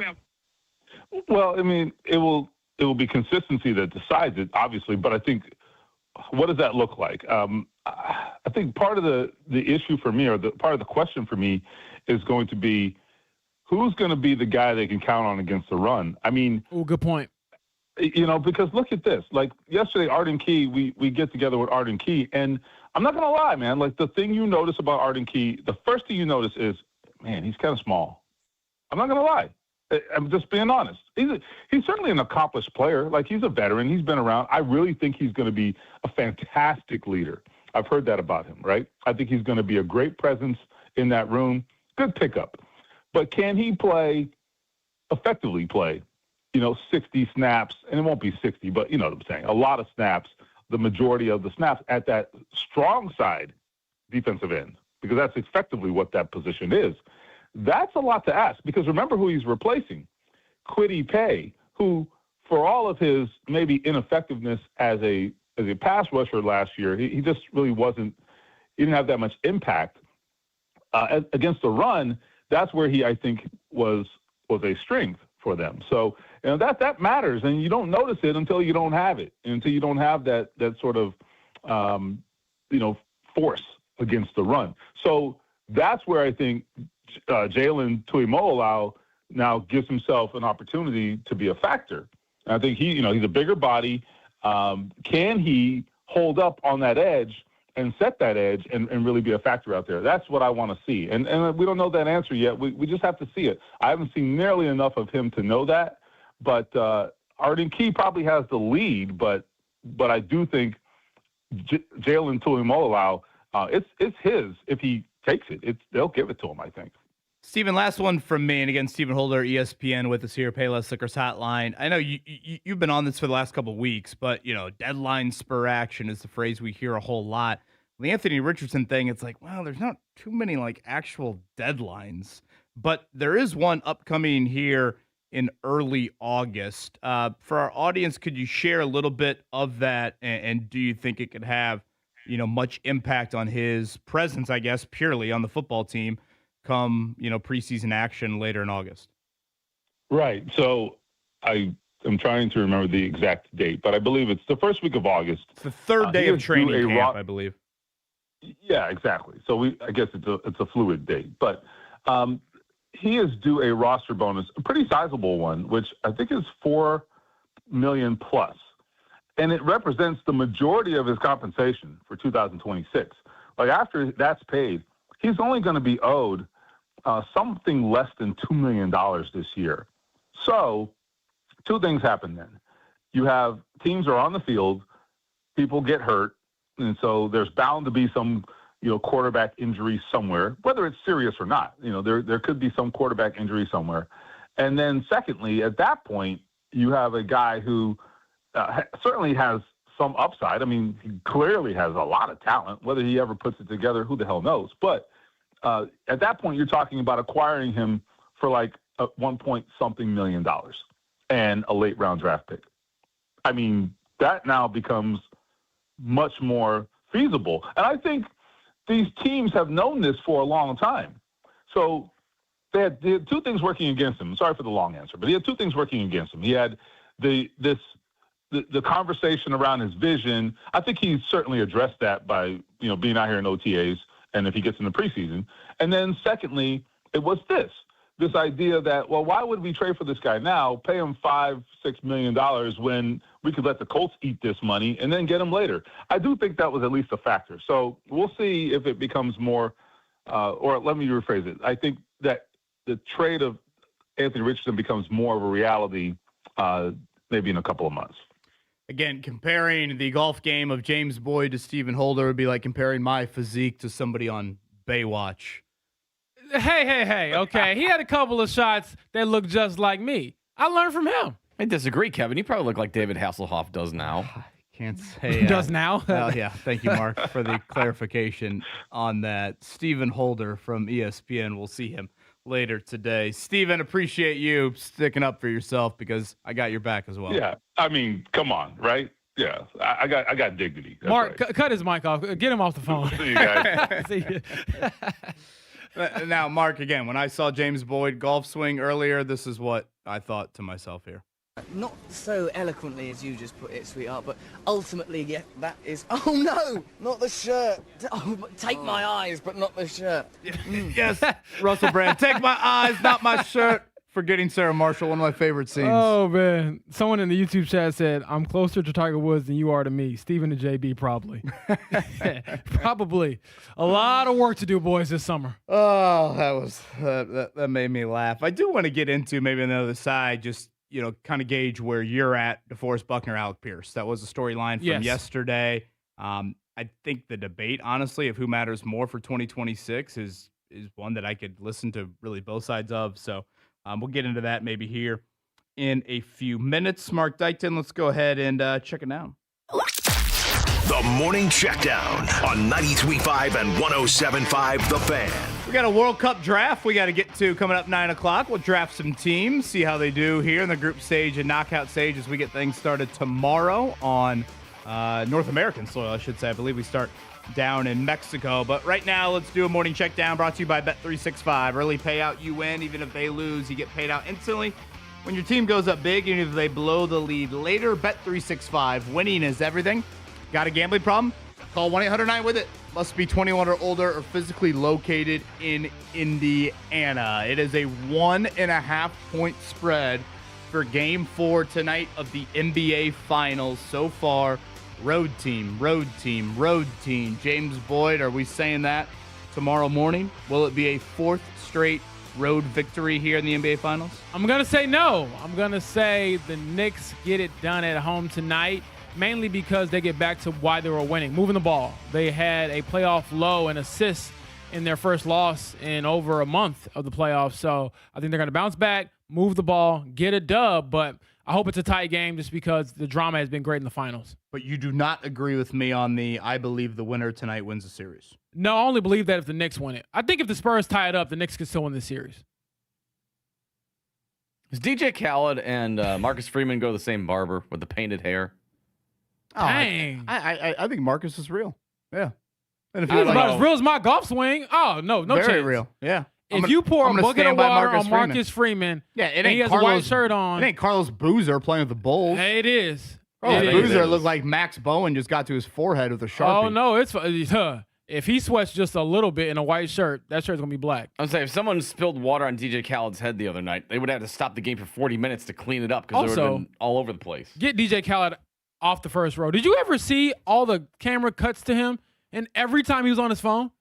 What could be more important than being at the finals? Boy, I'm not going to lie. I would say the one that got the Bowen family laughing the hardest was Shaq and Charles talking about Cardi B at halftime. Yeah. Oh, that was great. Man. That is what makes Inside the NBA. Boy, I laughed very, very hard at that. DJ Khaled was just posting another one meme. That's all he was doing the whole time. Game 4 tonight. Game 5. We know we'll get a game 5. That is coming up on, I believe it's Saturday. I need to double check that, but I think we get an extra day in between.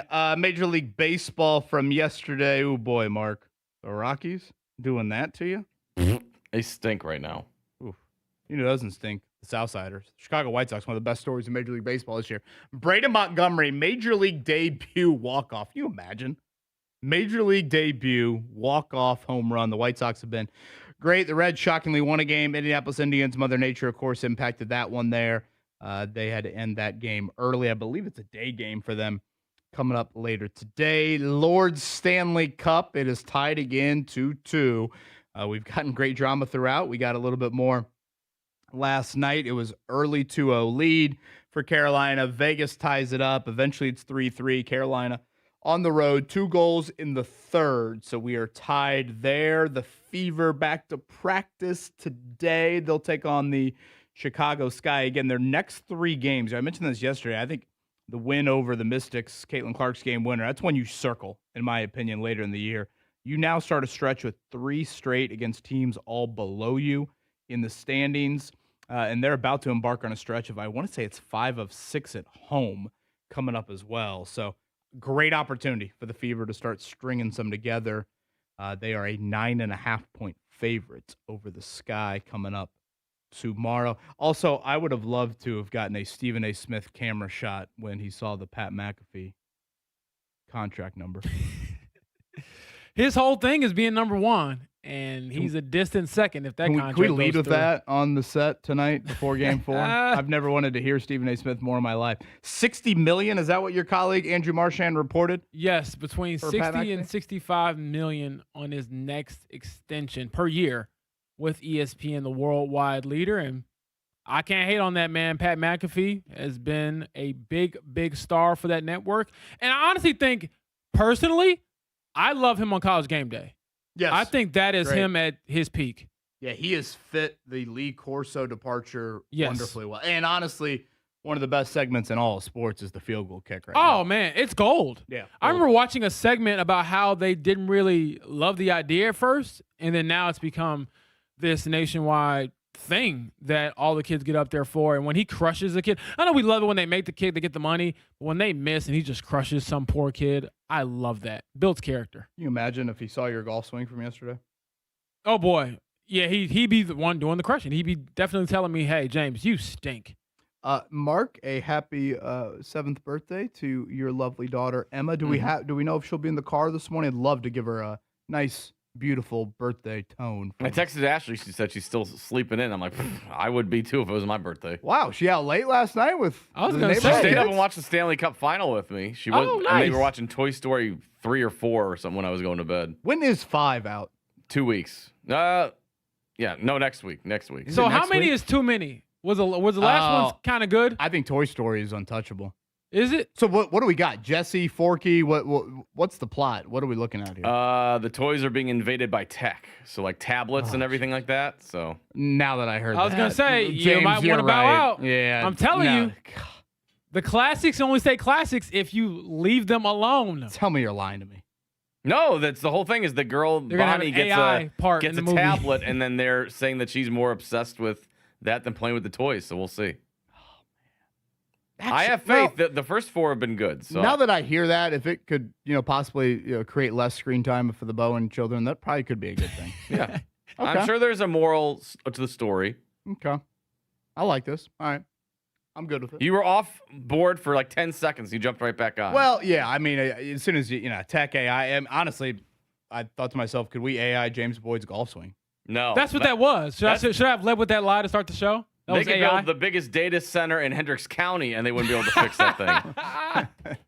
That is peak Mark Dykton right there. That is excellent, excellent, excellent. A World Cup draft upcoming, and I Don't got worry, to Mark. know We're gonna be boxing in this break. with Mark Dykton as well. Much more on day 1 of Colts mini camp. It is the Fan Morning Show here. A little weather update after a whole lot of rain lately. Hazy sunshine and a hot day on the way. Look for more mugginess as well. A high today at 90. Tonight, scattered thunderstorms are back in the forecast, and some could be severe with a low tonight down to 75. I'm Fox 59 meteorologist Jim O'Brien for The Fan.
right, coming up, we got a World Cup draft to get to. We'll be drafting a couple teams here over the next few days. You know, I I don't necessarily find the Daniel Jones media interactions, James Boyd, always maybe the most enlightening or most, he's rather reserved in those settings, whatever, that's fine. But I thought yesterday when he explained a little bit on the Achilles being his back plant leg, I actually found some of that to be interesting, just hearing him kind of describe some of the recovery that he's gone through. Mark, if you could cue up that audio. This was yesterday, Daniel Jones explaining a little bit on his rehab. Yeah, so it's my back leg, my push leg. And so, I mean, I think, there's a strength component to that. There's an ankle dorsiflexion component to loading into that front, loading into that hip, loading into that side. But I felt strong throwing for a while now, and I think you can measure that too with ball velocity and all that. So I feel like I kind of got to that point, probably a month, 2 months ago. I thought that was good stuff from him. It was. He even talked about, on top of that, how they track his movements. And it reminded me of when, it's probably not the best example because the hope is with Daniel that he'll get back to the level he was at. But remember when Shaq Leonard was going through all the neck/ankle/calf stuff, and he was saying they could track on tape and see how you're moving relative to when you were healthy. And I think that's what they're doing with him when it comes to rotation, spin, velocity, force, all those things. He was even saying they have like a chip in the ball to kind of see where are you relative to, as you always say, Kevin, being yourself. Not just being healthy, being clear, but being yourself. And so he went into great detail when it came to that, and also just the intricacies of using that. What did he say? The back leg? It was not his plant leg because he steps forward as a right-handed thrower. The leg he pushes off. Yeah, the leg he pushes with, the back leg. Yeah, I thought that was fascinating stuff. And it really kind of gave us some insight into the stuff that he's kind of fighting to get back to his baseline and get back to himself. And then you've pointed out, and I kind of stole your question because I think it's interesting, when do we get to the I'm confident enough to play knowing that all movements are on the table and I don't have to think about them? Yeah, that was when it seems like the next step is, again, how can you simulate game movement? How can you simulate unexpected movement? I think that's a really difficult thing to do, I guess, especially for a quarterback. Quarterback is one of the more unique positions in all of sports for a variety of reasons. One of them is it literally wears a different color jersey in a practice.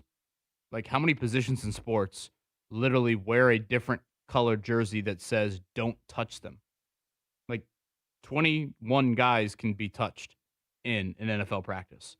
That's the one that can't. So, how do you throw? Where's the line? Like, I don't think the Colts want him to be playing preseason games. Okay, I would actually probably listen to that debate. If you truly want to script unscripted movement, that's what you ultimately have to do. So maybe it's more of a Shane Steichen question because, again, that's the next step. 7-on-7 for Jones.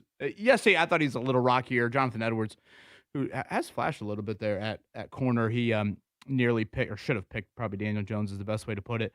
And then once Grand Park begins here coming up late July, it's going to be probably 11-on-11 very early for Daniel Jones here. I am curious, and this is maybe one thing that, more I'm speaking to fans that are hoping to go up to Grand Park, especially for those joint practices. You guys remember we've got that live golf event up there at Chatham Hills up there at Grand Park? And for those that are unfamiliar, Chatham is located like just northeast of where Grand Park is. I was looking at the schedule yesterday. I had forgotten. Well, first, live golf might not be a thing when we wake up tomorrow morning with the volatility going on. But right now, the live golf event, I believe, is supposed to go on. I think it is the same day as that Colts joint practice with Atlanta. Now, I believe there's 2 joint practices with the Falcons, right?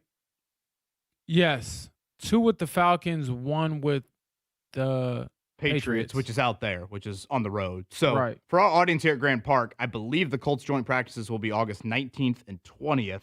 The 20th is a Thursday. I think that's the first day of the Live Golf event at Chatham. So from a logistical standpoint, that's screaming a little nightmarish to me on how all of that could unfold. So just keep an eye on that if you're planning ahead with your schedule this summer.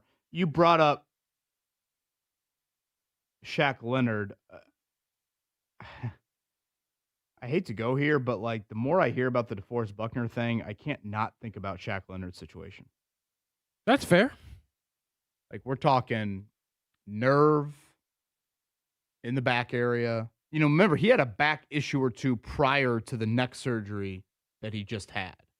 And so, yesterday, the updates from Shane Steichen, it just seems like when we start training camp at Grand Park, James, there is a chance that both DeForest Buckner, neck, Alec Pierce, ankle, are not participating right away.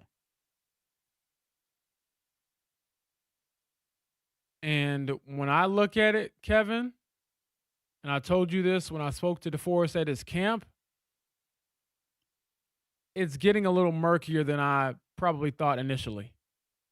If you think about it, he had this neck procedure shortly after the season ended, so let's call it January. And here we are in June, and the only thing they can really offer is the goal is week 1. Not he'll be out there, we'll be ready. Hey, midway through training camp, we'll bring him along slowly. We haven't even heard, is he going to be participating in training camp in any capacity? For example, with Alec, the expectation, I would imagine, is, okay, if he isn't ready for the start of training camp, then week, 2 weeks, he's going to be out there at some point. We can't even get anybody to say that. So that's a little concerning, especially considering what he means to your defense. He has been their best player on defense for the last, 5-6 years, basically since he got here. Who means more to the 26 Colts, Pierce or Buckner? That's a good question. I'm going to say Alec Pierce, because you do have some depth behind DeForest Buckner. They're not DeForest Buckner.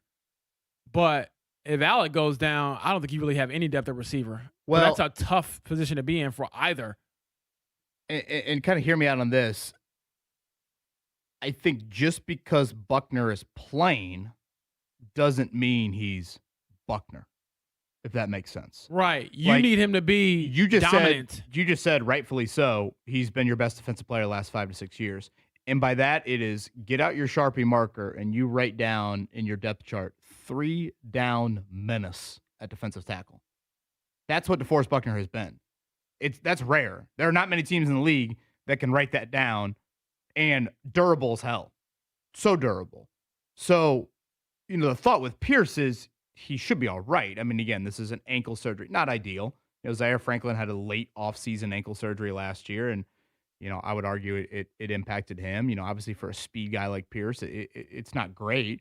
And I think I mentioned to you yesterday, James, not to evaluate players on the limp meter, but it just looked like Pierce was it looked like Pierce is still favoring that. And then Shane Steichen's words yesterday confirmed that, and that he, potentially could miss a week or two into camp. So, I would say it's Pierce, just because I don't think you can guarantee to me that Buckner is going to be Buckner. And again, some of this comes back to the Leonard and all of that. And yes, I mean, wideout depth right now, Ashton Dulin to me looks like to be the third wideout. We'll see if they add something. But if you're talking 2026 Colts, in prior years, it would have been Buckner, no questions asked. And I think if you talk with people on that coaching staff, it's like, do you know what happened once we lost to DeForest Buckner last season? But now, to me, the question is, just because he's playing, does it mean that he's truly the 3 down defensive tackle menace that he's been in years past? That's a good point you make. Good injury news. Jalen Travis was back, the starting right tackle, the expected starting right tackle, I should say. He was back doing some team drills yesterday. Travarius Ward did not practice yesterday. He was present, did not practice, but it sounds like a very minor back issue, potentially could practice today. I feel like those were kind of the notable ones. We saw Jalen Farmer didn't practice. thank you. The rookie guard, from what I understand, it's like you said, minor. A lot of this stuff they're not going to push here in the spring/early summer. But he was out with a knee injury. Mark, did you see on the text line that someone created an AI GIF of James Boyd as one of No. those things outside of the car dealership with the golf club in hand? No, this but is I need great. to see it now. Oh, come on. Bailey, that is outstanding. You know what, Bailey, count your days. All Oh, right? jeez. Whoa. Count your days. Man. Lord. Gosh. Boy, I didn't have that thread going here on a Wednesday. No more Mr. Nice Guy. For those that haven't seen the James I want to Boyd save this. Can I save this? Can I download this? golf swing video from yesterday, I've compared it to Charles Barkley being electrocuted, and then also to, the wind socks outside of the car dealership if you somehow gave them a golf club and said, go ahead and swing. You know what? Let's go to break so I can, let out some anger on these two fools I'm co-hosting with. That's great from Bailey. I've tweeted it out now. So. Oh, come on. Oh, Well, so you can Mark, post the video. Do you We have can do you have handle picture. access? Hey, me making fun of myself is one thing, but you guys bullying me is another thing. Trying to teach kids good lessons going into the summer. Here you all are. The building behind doesn't look like the best dealership I was either. gonna say they put me like in the back alley somewhere. I mean, can I at least get in front of a crew car wash or something? Well, that golf swing deserves to be in front of the least amount of people as possible. You're right. You're right. That is so true. You've never said true words, Mark Dykton. Okay, we have a World Cup draft. Is that right, Mark? Uh-huh. Okay, can you explain this for our audience out there? So I was driving back on the long drive back from Florida, and I thought, well, World Cup comes every 4 years. Why don't we do something for it?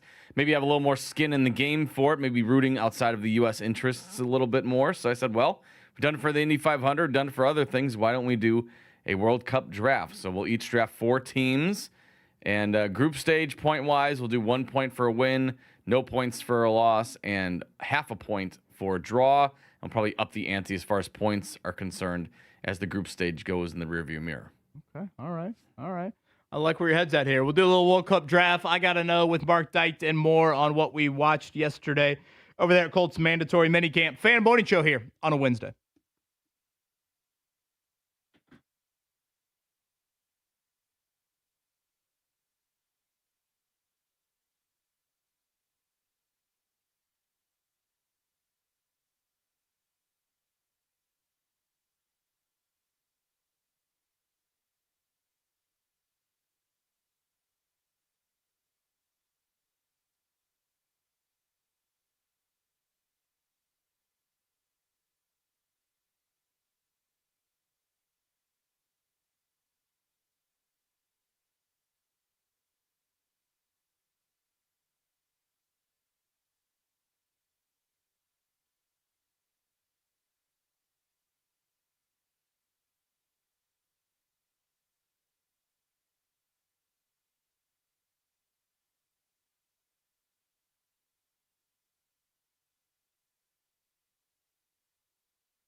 This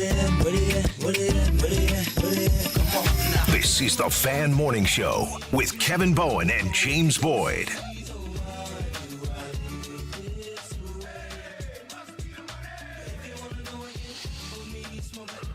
And a good Wednesday morning. Thank you for spending it with us. This is the Fan Morning Show, and I got to know with Mark Dykton here coming up in a few. Are we ready for our World Cup team draft? I was born ready. More ready than my golf swing. By the way, should I be bitching about we've expanded the World Cup from 32 to 48 teams, like expanding March Madness? Or should I just be happy that all these countries get a chance?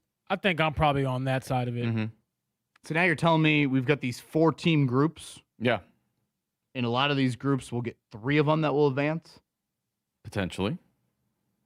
I don't know. I have no idea how all of the groupings kind of work. I just know that I'm going to win this. Well, we've got. Well, I've done the order. I mean, who has the first pick. I mean, you can decide whether you want to go first or you want to go to the end of the second or third.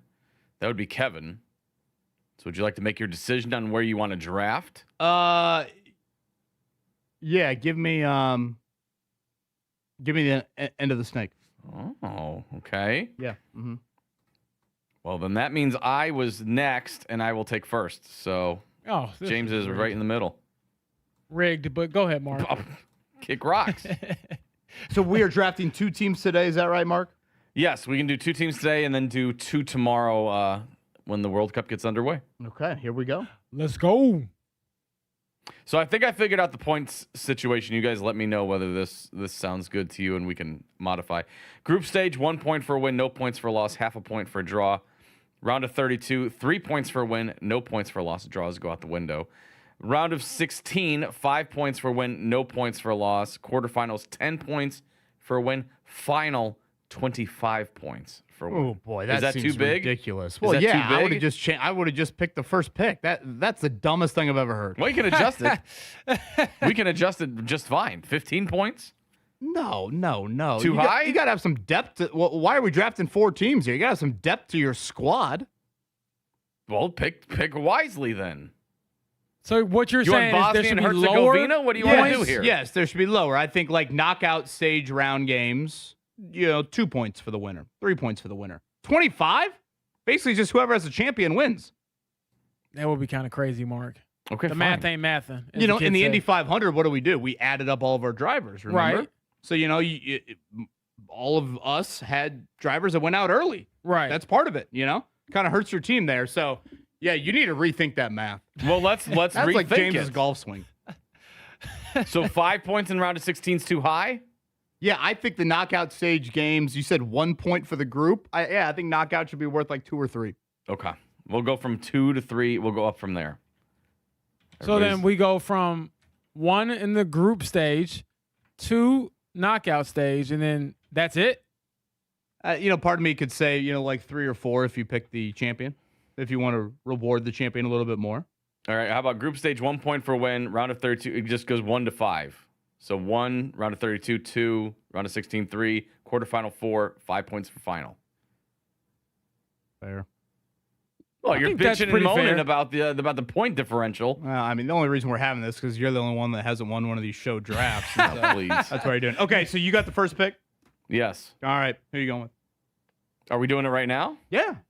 Oh, well, geez. I thought we were saving for 9 o'clock now. You've Oh, caught me my unprepared. gosh. Our commissioner is an Spend an imbecile. entire segment figuring out the rules. This is the worst radio segment we've had in years. Well, I This don't know really is about like that. my golf swing. My goodness. We need some Gosh, work. Unbelievable. Well, then I'll take France. Give me number 1. I'll take France. Oh, that hurt me. James Boyd. I am rolling with Spain. France, Spain. I got to go through my big board here. Okay, so I got 2 back-to-back here. I'm Yes. going with Argentina. I like that. And then as I snake it back here. Oh, man, this is where I get kind of torn here. I'm going to reluctantly pick England. Because they never do well on this stage, right? I would have to read more about it. They're always the team They that, you struggle. know, they got the glitz and the glamour, then and then it's World Cup time, and they sound like Mark trying to organize this draft here. All right, James, you're back. Ooh. Mercifully, we're only doing 2 rounds today. Lord knows what it would sound like if we did all 4. I'm going to roll with Argentina. No, Kevin already took Argentina. Gosh, this is an epic disaster. Do you listen? Oh, Portugal. My God. This is pathetic. This is such a joke. This sums up. I got my countries confused. Nothing Portugal, sums up Argentina. American I was men's thinking soccer Cristiano like this. Ronaldo, but he doesn't play for Argentina, which is not good. Portugal, I meant. James is trying to do a World Cup draft and also fending off all the haters from his golf swing. Gosh.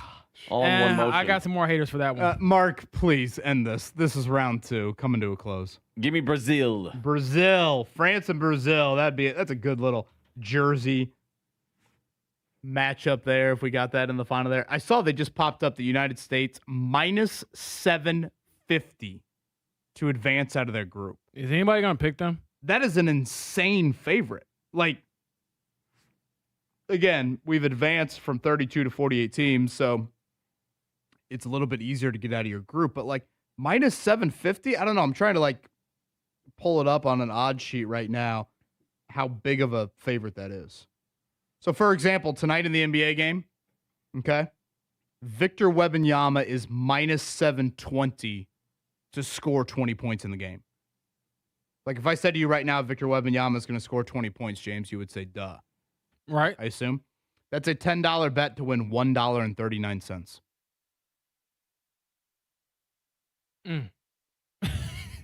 That won't get you much. That won't get you much. But that means the United States better get out of the group, or else it's a joke.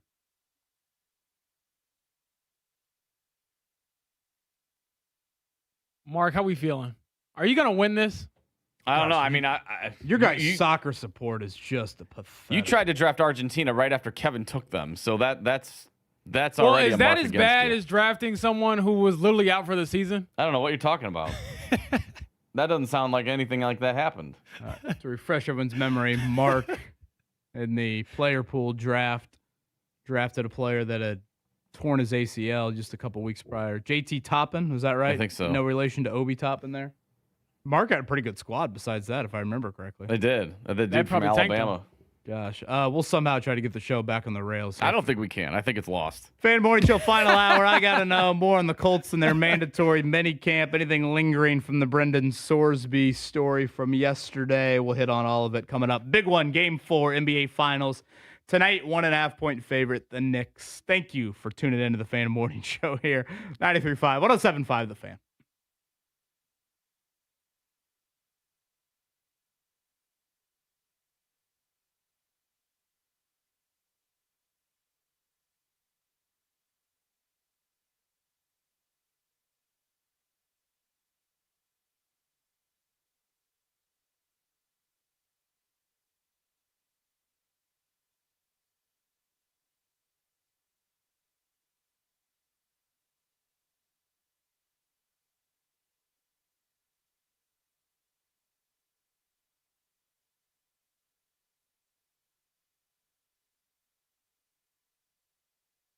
I think more of my hair fell out after that segment right there. We Grow Hair Indy. Luckily, thanks to them, none of it's really fallen out at all. They are the gold standard when it comes to hair restoration.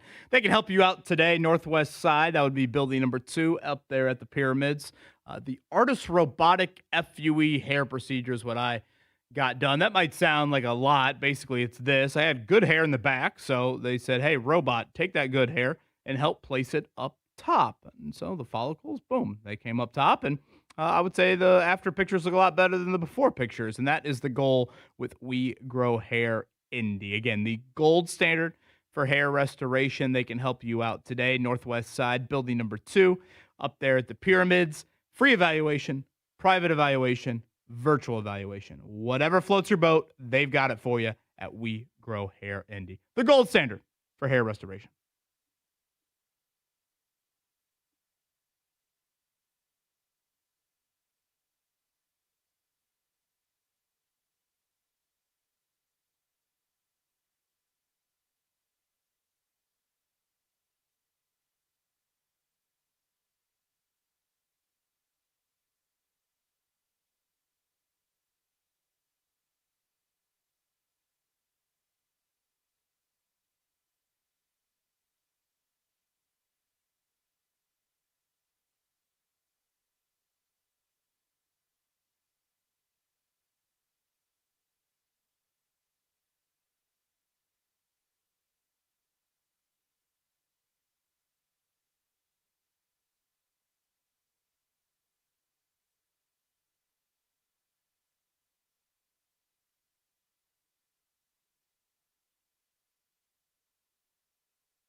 The Fan Morning Show with Kevin Bowen and James Boyd.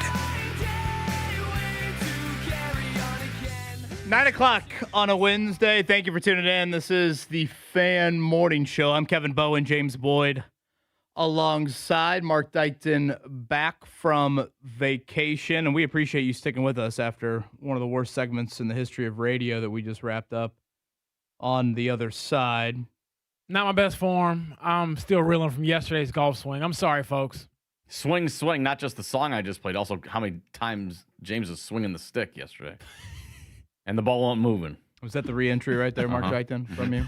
Very nice work on that. I'm sure people are on the edge of their seat waiting for rounds 3 and 4 of our World Cup team draft that we will do coming up So to be clear, I can't pick a team that you already chose? tomorrow.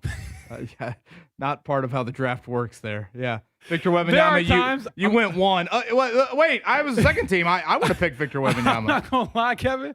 There are times we're on the show and I'm like, dang, James, this is like when you were in college and you clearly had some deficiencies in certain areas. So you got to listen better. Sorry.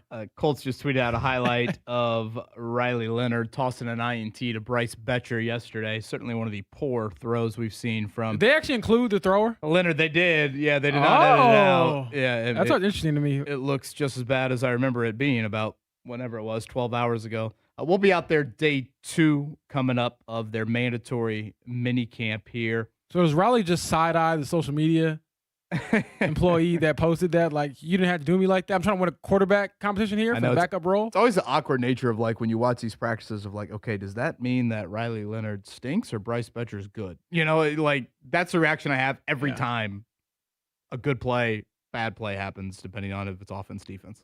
I mean, just looking at it again, he threw this thing straight to Bryce. Again, Bryce Betcher, the linebacker from Oregon, 4th-round pick there. I think right now probably maybe the top backup linebacker. I think C.J. Allen, Akeem Davis-Gaither, I'd probably look at as the starters there, but still some playing time to be decided there at linebacker.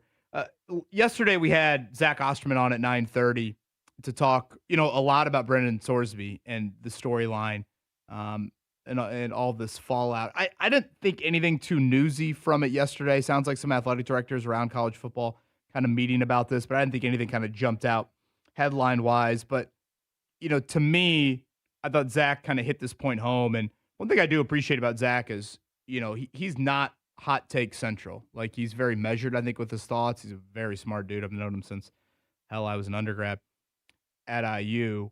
But, he made it very clear, I thought, James, of like, in sports, we know that there is a non-negotiable. And the non-negotiable to us is not something that just developed 3 years ago when FanDuel and DraftKings and Bet365 and, ESPN Bet and all these companies all of a sudden started to be partners with sports leagues. No. This goes back years, decades. It goes back 100 years. I mean, Zach brought up the Black Sox scandal. Like, the non-negotiable is if you are playing sports at the highest of levels, you can't bet on your own team. Plain and simple. Yep. Period. And like, it's just that is a non-negotiable. And we didn't need to have, whatever, FanDuel and DraftKings. Yes, sure. Is there a legalization to it in numerous states? Yes. Right here in our own backyard, obviously. Having said that, from day one, you can't bet on your own team. And if you're going to do that, there are consequences. Playing sports is not a right, it's a privilege. And I think that just kind of sums up my thoughts on the Sorsby situation succinctly, but pretty accurately. I just wonder how you can look any other athlete in the eyes with a straight face and deny them eligibility for anything that's not this. So we were up in arms, and when I say we, I just meant like the masses of college football, a lot of talking heads. Trinidad Chambliss getting a 6th year at Ole Miss. Oh my gosh, what are we doing? Graduate, get a real job, move on. Where are those people now? And how do they feel in comparison? Because to give Trinidad some credit here, he has a documented history played at Ferris State before he went to Ole Miss, and he had documented history of having like respiratory issues all season. One of the years he didn't play football. And that's why he thought he should get an extra year, and he ultimately got it. But this whole thing of Brandon Sorsby is a shame to me. And also on top of that, even the appeal process. I was reading through it was a Twitter thread from a Texas lawyer that has kind of gone through all this stuff before, and he was saying, even with the appeal process, the NCAA won't be able to really challenge this injunction until well after the season. Yeah, did I hear that right? February? Yes. And so I guess at that point, if you come down and say, hey, he shouldn't have played, yada, yada, yada, you would have your wins vacated or whatever, but he still played. The season still happened. So what are we doing? But again, it's designed, as it currently is, to always benefit the athlete. If you could just go and get a friendly judge or someone that's willing to give you an opportunity. And the appeal is going to be heard, from what I read, by a bunch of people that graduated from Texas Tech. So it's a waste of time. Part of me wishes Brendan Sorsby wasn't any good at football. Part of me wishes he was the backup right guard. You think Texas Tech would be reacting in this manner? No, they cut him immediately. Right. You know, there's part of me that like wishes Texas Tech already went through this with Joey McGuire, their head coach. So like there's precedent there of them not, having proper punishment to it all. Yeah, it just, I brought this up a few times yesterday, and I hope that it will lead down this path. I hope it's not just, hey, it's the news cycle and everything washes away in 24, 48 hours, and the Sorsby thing is going to go back to the back burner. I don't think it will. I think there's enough smoke with this that it's going to be very, very prevalent. But I'm hoping that this is what leads to the change. This is the smoking gun. This is what gets people from all across the aisles to finally say enough is enough. The NCAA only has so much control. And again, the NCAA not at fault, but in this situation, there's nothing they can do. To your point, if you find the local judge, and honestly, as bad as it sounds, I think if you play a little bit of the addict card, like just because you're an addict doesn't mean, whatever. You have a DUI, taking away, driving privileges, not rights, privileges. Right. So we'll see if there's anything more on the Sorsby front. One more thought on that, and it goes back to the judge saying, oh, if we denied him this opportunity to play football, it would be some kind of legal term of irreparable harm. Duh! You bet on games that you were involved in for a team you played for. So, yes, you should go through some punishment that perhaps is irreparable. I don't have any sympathy from that standpoint. I hope he gets all the help that he needs. I hope that he beats the addiction, all of the above. But if that means you no longer play college football, that's fine. That's a fine punishment for a guy who crossed a bright white line, as Zach Osterman put it in his piece in Indy Star, which you can still check out. So that's where I stand with it. Mark Dykton, I got a note. I don't know if your brain's firing on all cylinders. I guess we'll find out. Mine wouldn't. He's got questions. How about a game? They've got answers. Hey, I'm more of a cornhole man myself. Sports, music, movies. What? High fashion. That Hansel's so hot right now. And everything in between. You ever seen a foot with 4 toes? It's time to get a glimpse into the mind of Mark Dykton. Stop it, you're scaring me. It's time for I Gotta Know. Okay, you two punks, I want a good, clean fight. Let's get it on. All right, I was going to start a little lighter, but since we're talking about Brendan Sorsby, I feel like we'll stay on topic for a moment before we transition elsewhere. Is the Brendan Sorsby situation the turning point in sports gambling, or is this just the latest blip on the radar and more is to come? Yeah, I mean, I don't know about the sports gambling label, Mark, but for me, I hope it is a turning point in creating some guardrails. That is my hope. And again, I don't think I'm just reaching for the glass half full. It just seems there's a little bit more of a unification. The only people that are defending Brendan Sorsby are Texas Tech fans. Literally, that's it. I mean, that's it. Like, when can that many people in our country and our world agree on anything?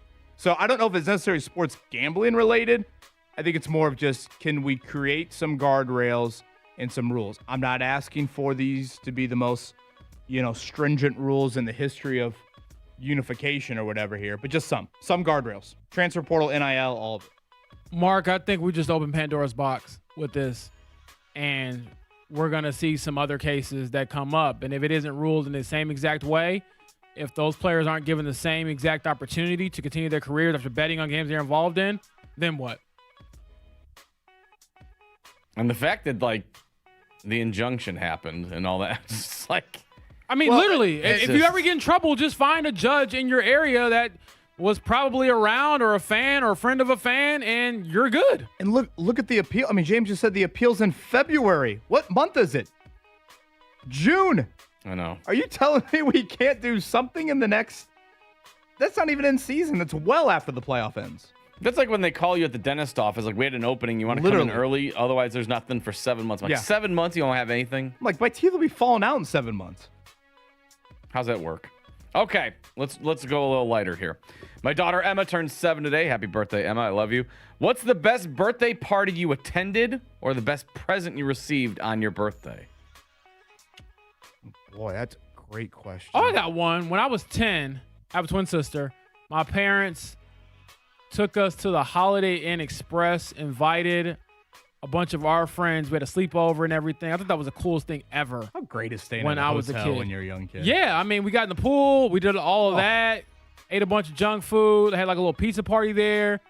I can still remember that very distinctly. So that was a fun memory. My favorite own birthday memory, Mark, was probably my mom taught at Cherry Tree Elementary when I was growing up, and they had baseball fields just in the back. Actually, I think they used to host the softball state finals, if I remember correctly.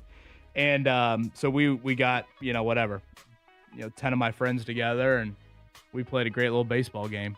And I can vividly remember, hell, I was probably 4th or 5th grade, but I can remember being out there. I can see myself on those diamonds right now. So that's what's kind of jumping out at me right now. Best birthday, boy, there has to be some great birthday party. Is Discovery Zone still a thing in Castleton? No, but it should be. Keats on the Crossing? That was going to be mine. The best birthday party. Oh, Discovery Zone. If you got an invite and it was Discovery Zone in the 90s, my Lord. Now, COVID probably started in that ball pit, but boy, I loved going there. So yeah, that would be another one there.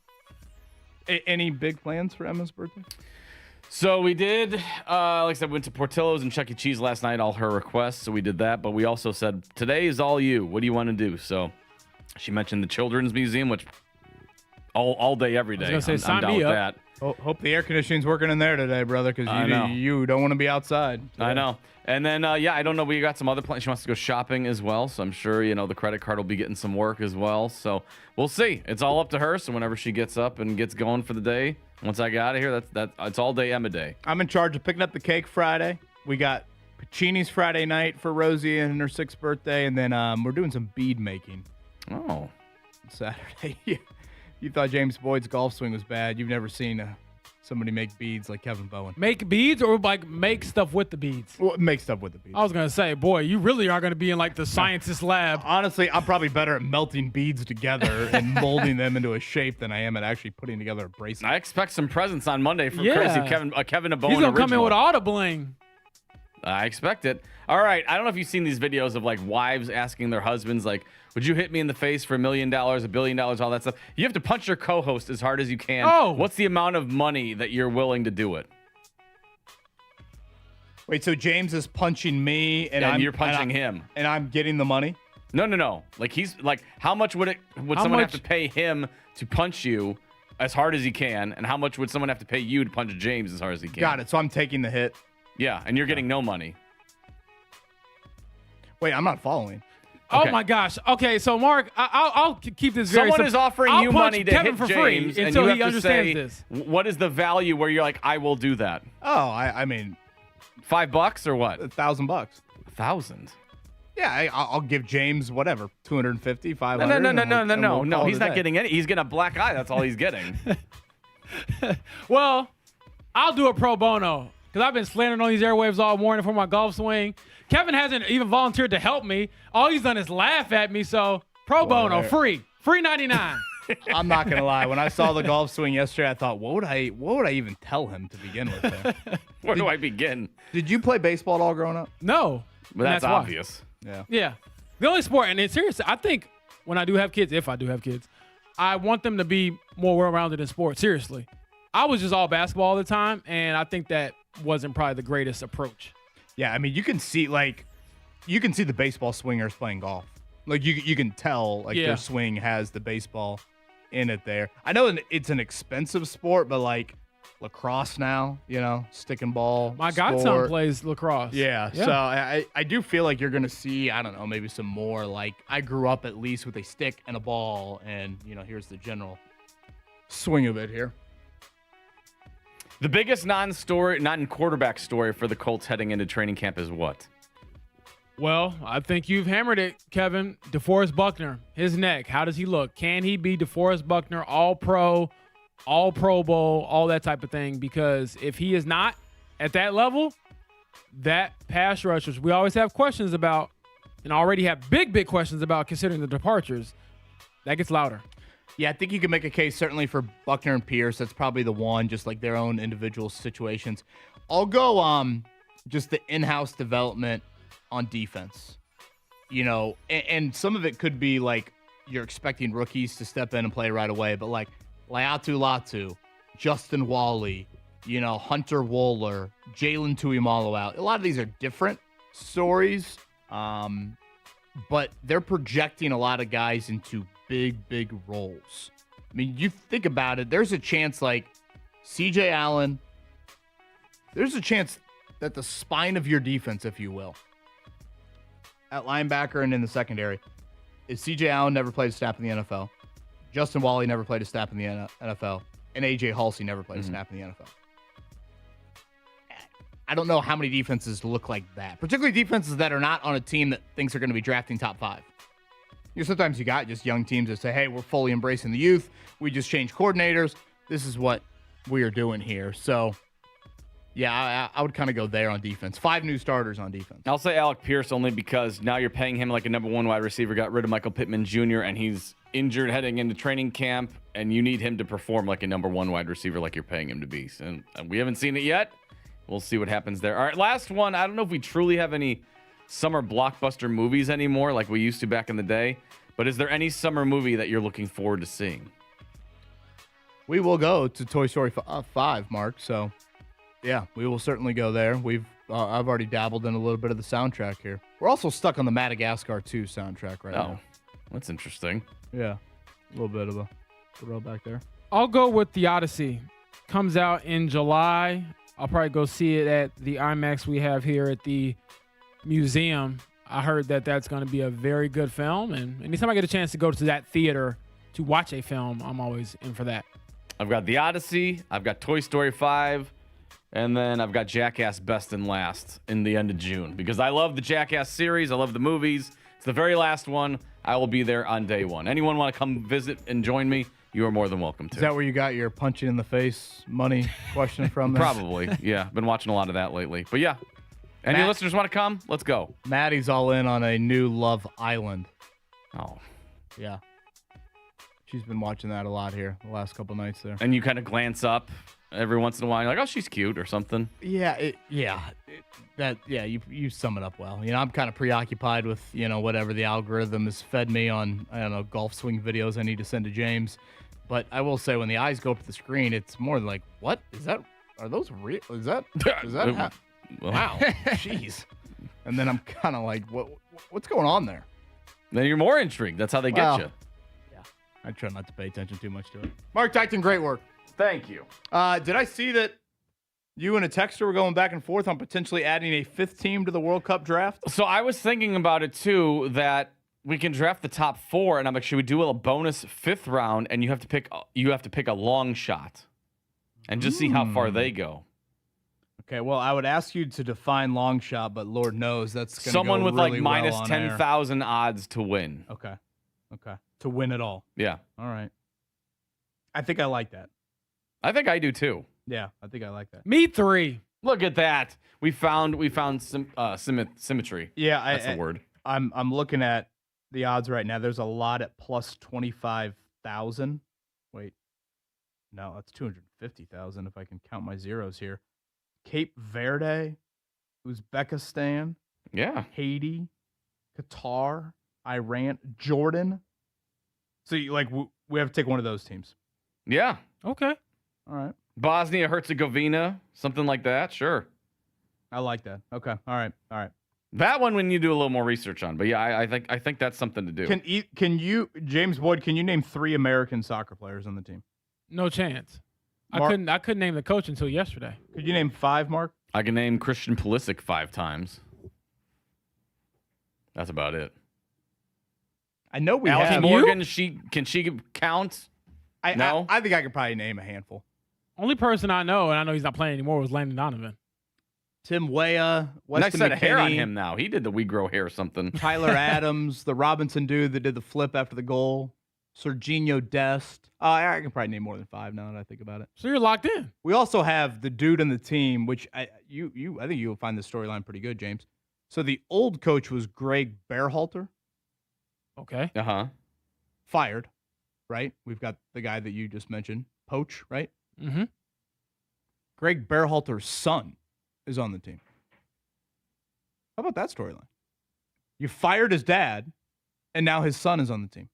Yeah, you know what? Your dad was washed up with you, my boy. That you sounds got like a some talent. juicy travel baseball story at Grand Park. Is the dad not to wear a disguise to get into the games, or can he sneak on the sideline? Looks like Bobby Valentine when he got with the mustache thrown out of that game. Yeah. I think if I ever had some drama as a parent of a little leaguer or something, I would just be disgusted. Maybe I'm jaded because we cover pro sports, but I'd probably be the parent in the group to say, well, none of our kids are going pro, so relax. Think that would go over well? I respect that, but yeah, the answer would be no. Yeah, good luck with that. This is all your son's going to do anyways, Mary. Good So luck with enjoy that. it. Mark, let's check it down. Morning Checkdown on 93.5 and 107.5 The Fan. Bet365 early payout. You win. Even if they lose, you get paid out instantly when your team goes up big, even if they blow the lead later. Bet365. Winning is everything. You got a gambling problem? Call 1-800-9-WITH-IT. Must be 21 or older and physically located in Indiana. I say the winner of Game 4 wins the series. Knicks Spurs tonight from MSG. But, boys, I let off the show it this way. There's just something about fandom and the feelings that you feel as a fan. There's so many different feelings you feel. Knicks fans, what a different feeling waking up today than you did on Monday. On Monday, you're on top of the freaking world. There's nothing we can do wrong. We haven't lost in a month and a half. You lose tonight? Ooh. Home court's back to the Spurs, and we got a best of 3. Yeah, you don't want to give those young Spurs, those hot Spurs, a chance to get back in the series. I know. I'm just saying. How about that soccer reference there? I'm just saying. Don't be cutting me off, Mark, when I'm in the middle of my little monologue. You'll get your mic time, but in all seriousness, I'm excited for tonight's game. I think the NBA Finals has provided great drama, and hoping for more of that come tonight. Glory, glory, glory, hot Spurs. That was a great song. That was well done by you yesterday. Stanley Cup Final. It has been a great series. Even up now, 2-2. Carolina, 2 goals in the third last night. They were up 2-0. Vegas scored 2. It was tied 3-3, and then 2 goals from Carolina there. Is that Jurgen? That is the other coach. I like that guy. Jurgen Klinsmann. Yeah, when he was our coach, too. Mm-hmm. He was fiery. German dude. Mm-hmm. Yeah, I liked him. What else we got here? Mark, your baseball team stinks. Yes, they do. Reds won. That's a miracle. And the White Sox are they the story of Major League Baseball? I think they are, in all seriousness. They basically, broke it down to the studs, and they've rebuilt it quite nicely. It seems like everybody they've called up, I think it's been like a dozen players now. They've all contributed in some form or fashion, including last night with their call-up getting a walk-off homer against the Braves. Yeah, I mean, I the few White Sox fans I know, I do respect them. Well, I guess that comes off as me saying it.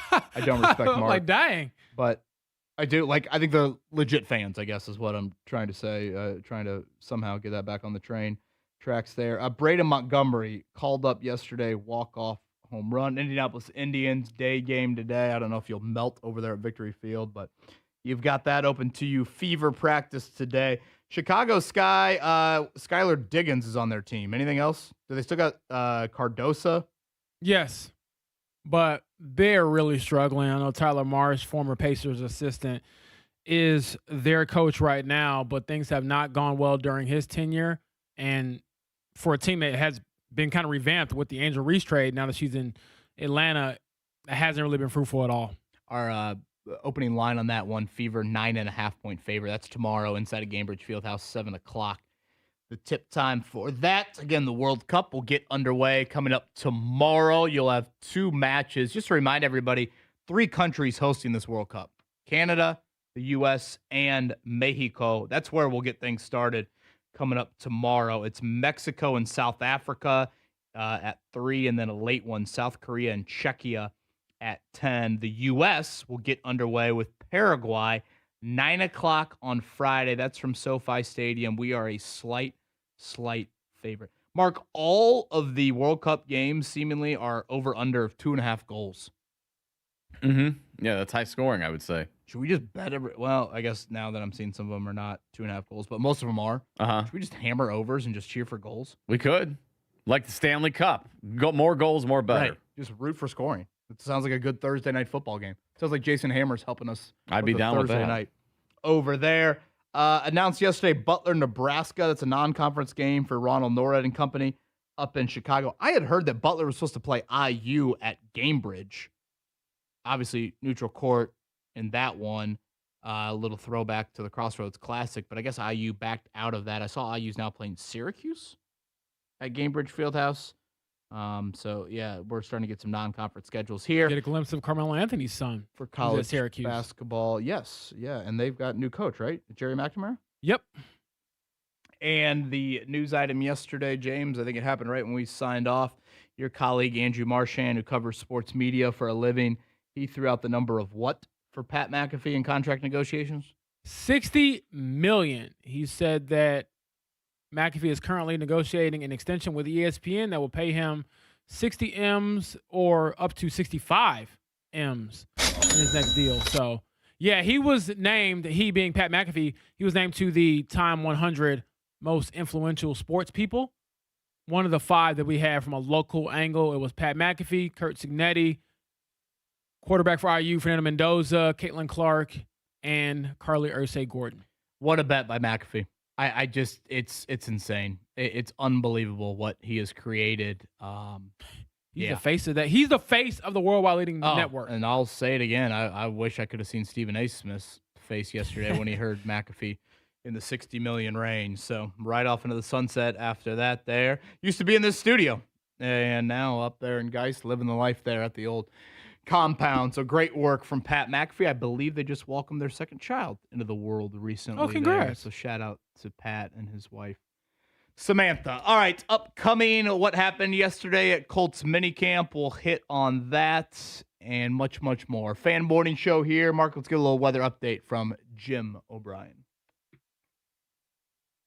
Sunshine and a hot day on the way. Look for more mugginess as well. A high today at 90. Tonight, scattered thunderstorms are back in the forecast, and some could be severe with a low tonight down to 75. I'm Fox 59 meteorologist Jim O'Brien for The Fan.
This is the Fan Morning Show with Kevin Bowen and James Boyd.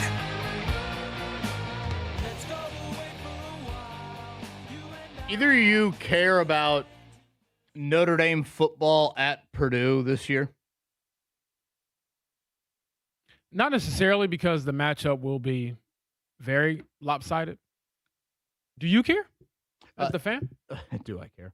September 26th, Notre Dame. I meant from I assume you already have tickets. At Purdue. Well, my question would be this, speaking of tickets, Mark Dayton. Notre Dame at Purdue, do you think the more anticipated event at West Lafayette will be that on September 26th or DJ Diesel's Shack at the Neon Cactus in West Lafayette that same night? I did see that Pete Sampson was talking about that. That'd be cool to see. Shaq. It's got to be Shaq if you're a Neon student. I've had many nights at the Neon Cactus back in the day. Thursday nights up there, those cups, I can still see them. Pre-sale tickets go on tomorrow morning. How about this? $40 for GA, $80 for the pit. Oh boy. You want to get up close and personal with Shaq? I don't know. He's got some big elbows. 8 p.m. doors open, 9 o'clock, show starts. Now, what if Notre Dame Purdue's a night game? Then you really got to choose? Then you really got to choose. Mm-hmm. I'd roll with Shaq. I think you can be fine with the GA at 40. Am I remembering? Well, if you're a Purdue fan, you got to roll with Shaq. I mean, you cannot be going to a game where you're going to lose by 30. I remember last time Notre Dame played at Purdue, it was like 60 to. That's what I'm saying. Something, I said 30 just to be 67. nice. Wasn't Shaq supposed to be a part of? Was it the Snake Pit, Mark? Wasn't he a couple years ago in NBA Finals or Eastern Conference Finals? Something schedule, kind of. Yeah, he had to cancel, so he was supposed to do it, and then it didn't happen. How about that? Shaq has lived a life. I'll tell you that. Dude, I'll tell you what. Watching the finals, like that's Maddie's favorite part when they just go to them.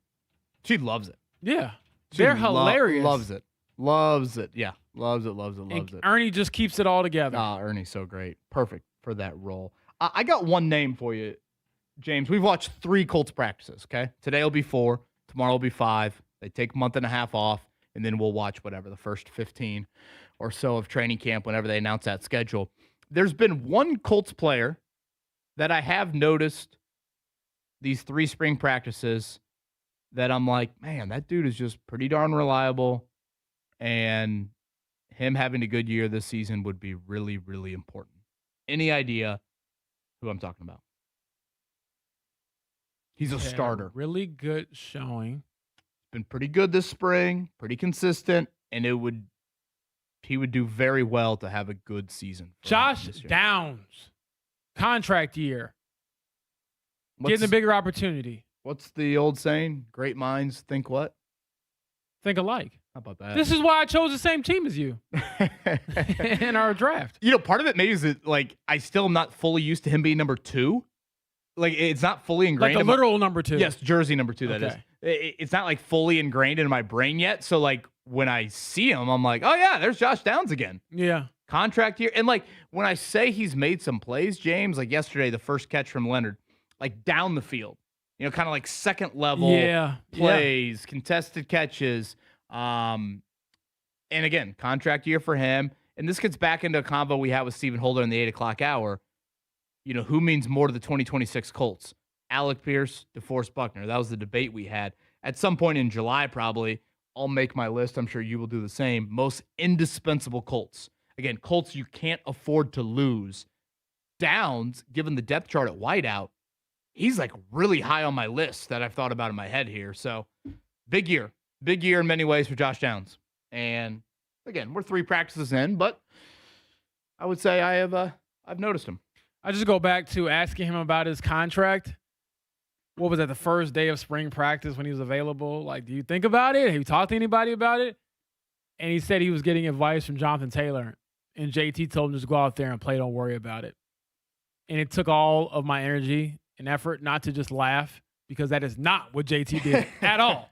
Now, to be clear, Josh Downs doesn't have that kind of leverage. He's not an all-pro and Pro Bowler. But, yeah, he's got to go out there and earn it on the field. And he should have ample opportunity to do so when considering that a guy who had so many targets and catches over the years, Michael Pittman Jr., isn't there anymore. Honestly, looking back at that group that they had last year, Kevin, that was a rarely talented group, considering what is usually the makeup of an NFL wide receiver room. And I'll throw Tyler Warren in there as well from a pass catching standpoint. Teams usually don't have four reliable dudes can make plays in the passing game. Usually you got one, maybe two receivers, a decent tight end. They were loaded last year. And even this year, again, no Michael Pittman Jr. How does Josh Downs respond in what could be a lucrative payout? Well, and also, too, I think that's what makes just their health so key, because right now they're operating without Pierce. So, like, you watch the wideouts run out there, and it's Downs and a bunch of guys that really you got to go to your roster to double-check numbers on. Yeah, that's true. Outside of Ashton Doolin, it's like, okay, who's number 13? Like, if you ask a common Colt fan right now, who's number 13? They'd be like, I got no idea. And that's Treadwell, who could be a big part of their offense. Treadwell, might be your fourth wideout or knocking on the door. Like, number 12, like Andrew Luck's number. Oh, Nick Westbrook Akine. So, yeah, it's just depth there, I think, is a little bit of a question mark. All right, mercifully, one final time after our horrific effort about an hour ago, we won't talk World Cup draft here. Although now I'm seeing Portugal. Did one of you just draft Portugal? I did choose Portugal. Is that the one you thought Messi played for? No, I got it confused with Ronaldo. Ronaldo does play for Portugal. Right. So that's what I picked. Got it. Okay. All right, here. Boy, I like we're back on track now. The fourth favorite to win the World Cup here. That's got to make James Boyd feel Let's go. Second round pick. Mark, you're going down. You created this. You still ain't going to win, brother. I'm just letting you know now. Well, I found it. Mark creating it and then giving the champion 50 points for the win and, him having the first, first pick. Yeah. Yeah, that seemed a little scary. Well, you had the option of first pick. You went third. You didn't announce the scoring system until after that. Well, the audio doesn't lie. What kind of commissioner are you? Don't make us go back down this path. We've adjusted accordingly. One final time. Fan Morning Show on a Wednesday.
This is the Fan Morning Show with Kevin Bowen and James Boyd.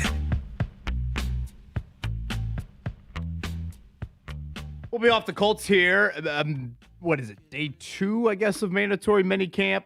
Tomorrow, a little abbreviated practice is typically what happens on the final day of minicamp, and then they are off for a month and a half. This from Sebastian on the Twitter sphere. It's been over a little bit. It's been a little over a month since Kenny Moore was released. Are you guys surprised he hasn't signed anywhere yet? I'm not too surprised. He is an older player, and I think, is it a conversation, or at least a possibility of, let me wait and see what training camp looks like, who might have an injury to a team, and I can go there, get more leverage, get more money, and more security possibly. Yeah, I think that's the right thing, too. I think also teams post-draft, like we kind of have our roster set. If we have an injury or something like that, maybe we'll start looking at the veteran market and all that. So things kind of wait and see once training camp gets going. Yeah, there are some positions I think maybe it would matter a little bit more to like get in the building, try to get acclimated, but yeah, Mark, I think that's a good point of like, hey, we kind of have our guys. Let's see how they look. And then if we don't love the look, then we'll come back at the start of training camp, do something. And then, of course, injuries are rather inevitable. Same with the veteran pass rushers, too. If somebody goes down or maybe you're like, well, maybe we need some help here, and give a Joey Bosa a call or something like that. I'm still in amazement. Now, 2 ends of the spectrum of amazement this morning. The one end of the spectrum was the golf swing. That is James Boyd. Oh, you want me to practice and demonstrate? Truly defies gravity. I've labeled it of Charles Barkley being electrocuted. And that's old Charles Barkley swing. I've also labeled it, you've got the windsock things outside of car dealerships. If you gave one of them a golf club, that would be like what James Boyd is swinging. The other end of the spectrum on the amazement scale, and you guys aren't huge golfers by any means. Clearly. But did that register at all? In the opening segment, when that listener reached out and said that his son got his first hole-in-one on hole 2 at Bridgewater in the same round that then the dad got a hole-in-one on hole 11. Yeah, that's. I mean, hole-in-one on any round is rare. To get 2 in one round between 2 people has to be otherworldly. It's insane. It's like if we literally did the odds, insane. Is there a greater father-son moment than that? I can't imagine. I mean, I can't that's imagine. what you do it for right there. Boy, I know. It sounds very selfish, but boy, that sounds amazing.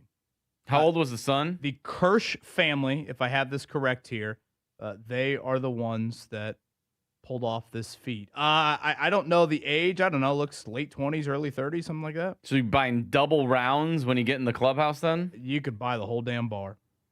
Shout out to the Kirsch boys. Incredible. Oh, look at Caleb Zuber piling on. James was really hitting ground balls to second base yesterday. Crazy. You know what, Caleb? The next time we need an extra in our hoop sessions, I ain't texting you. If I'm going to be honest, that's a compliment saying that was a ground ball to second. I think you bunted foul. I think if there was someone in the batter's box next to you, you would have hit him. I don't think it would have left the dirt in front of the catcher. They would have called catcher. Cut the studio cameras. They would have called catcher interference. It's time to do some rearranging around here. I'm just being honest, trying to paint the picture for those that haven't seen your golf swing. You can't paint a picture Earthworms would be like, did you feel that breeze?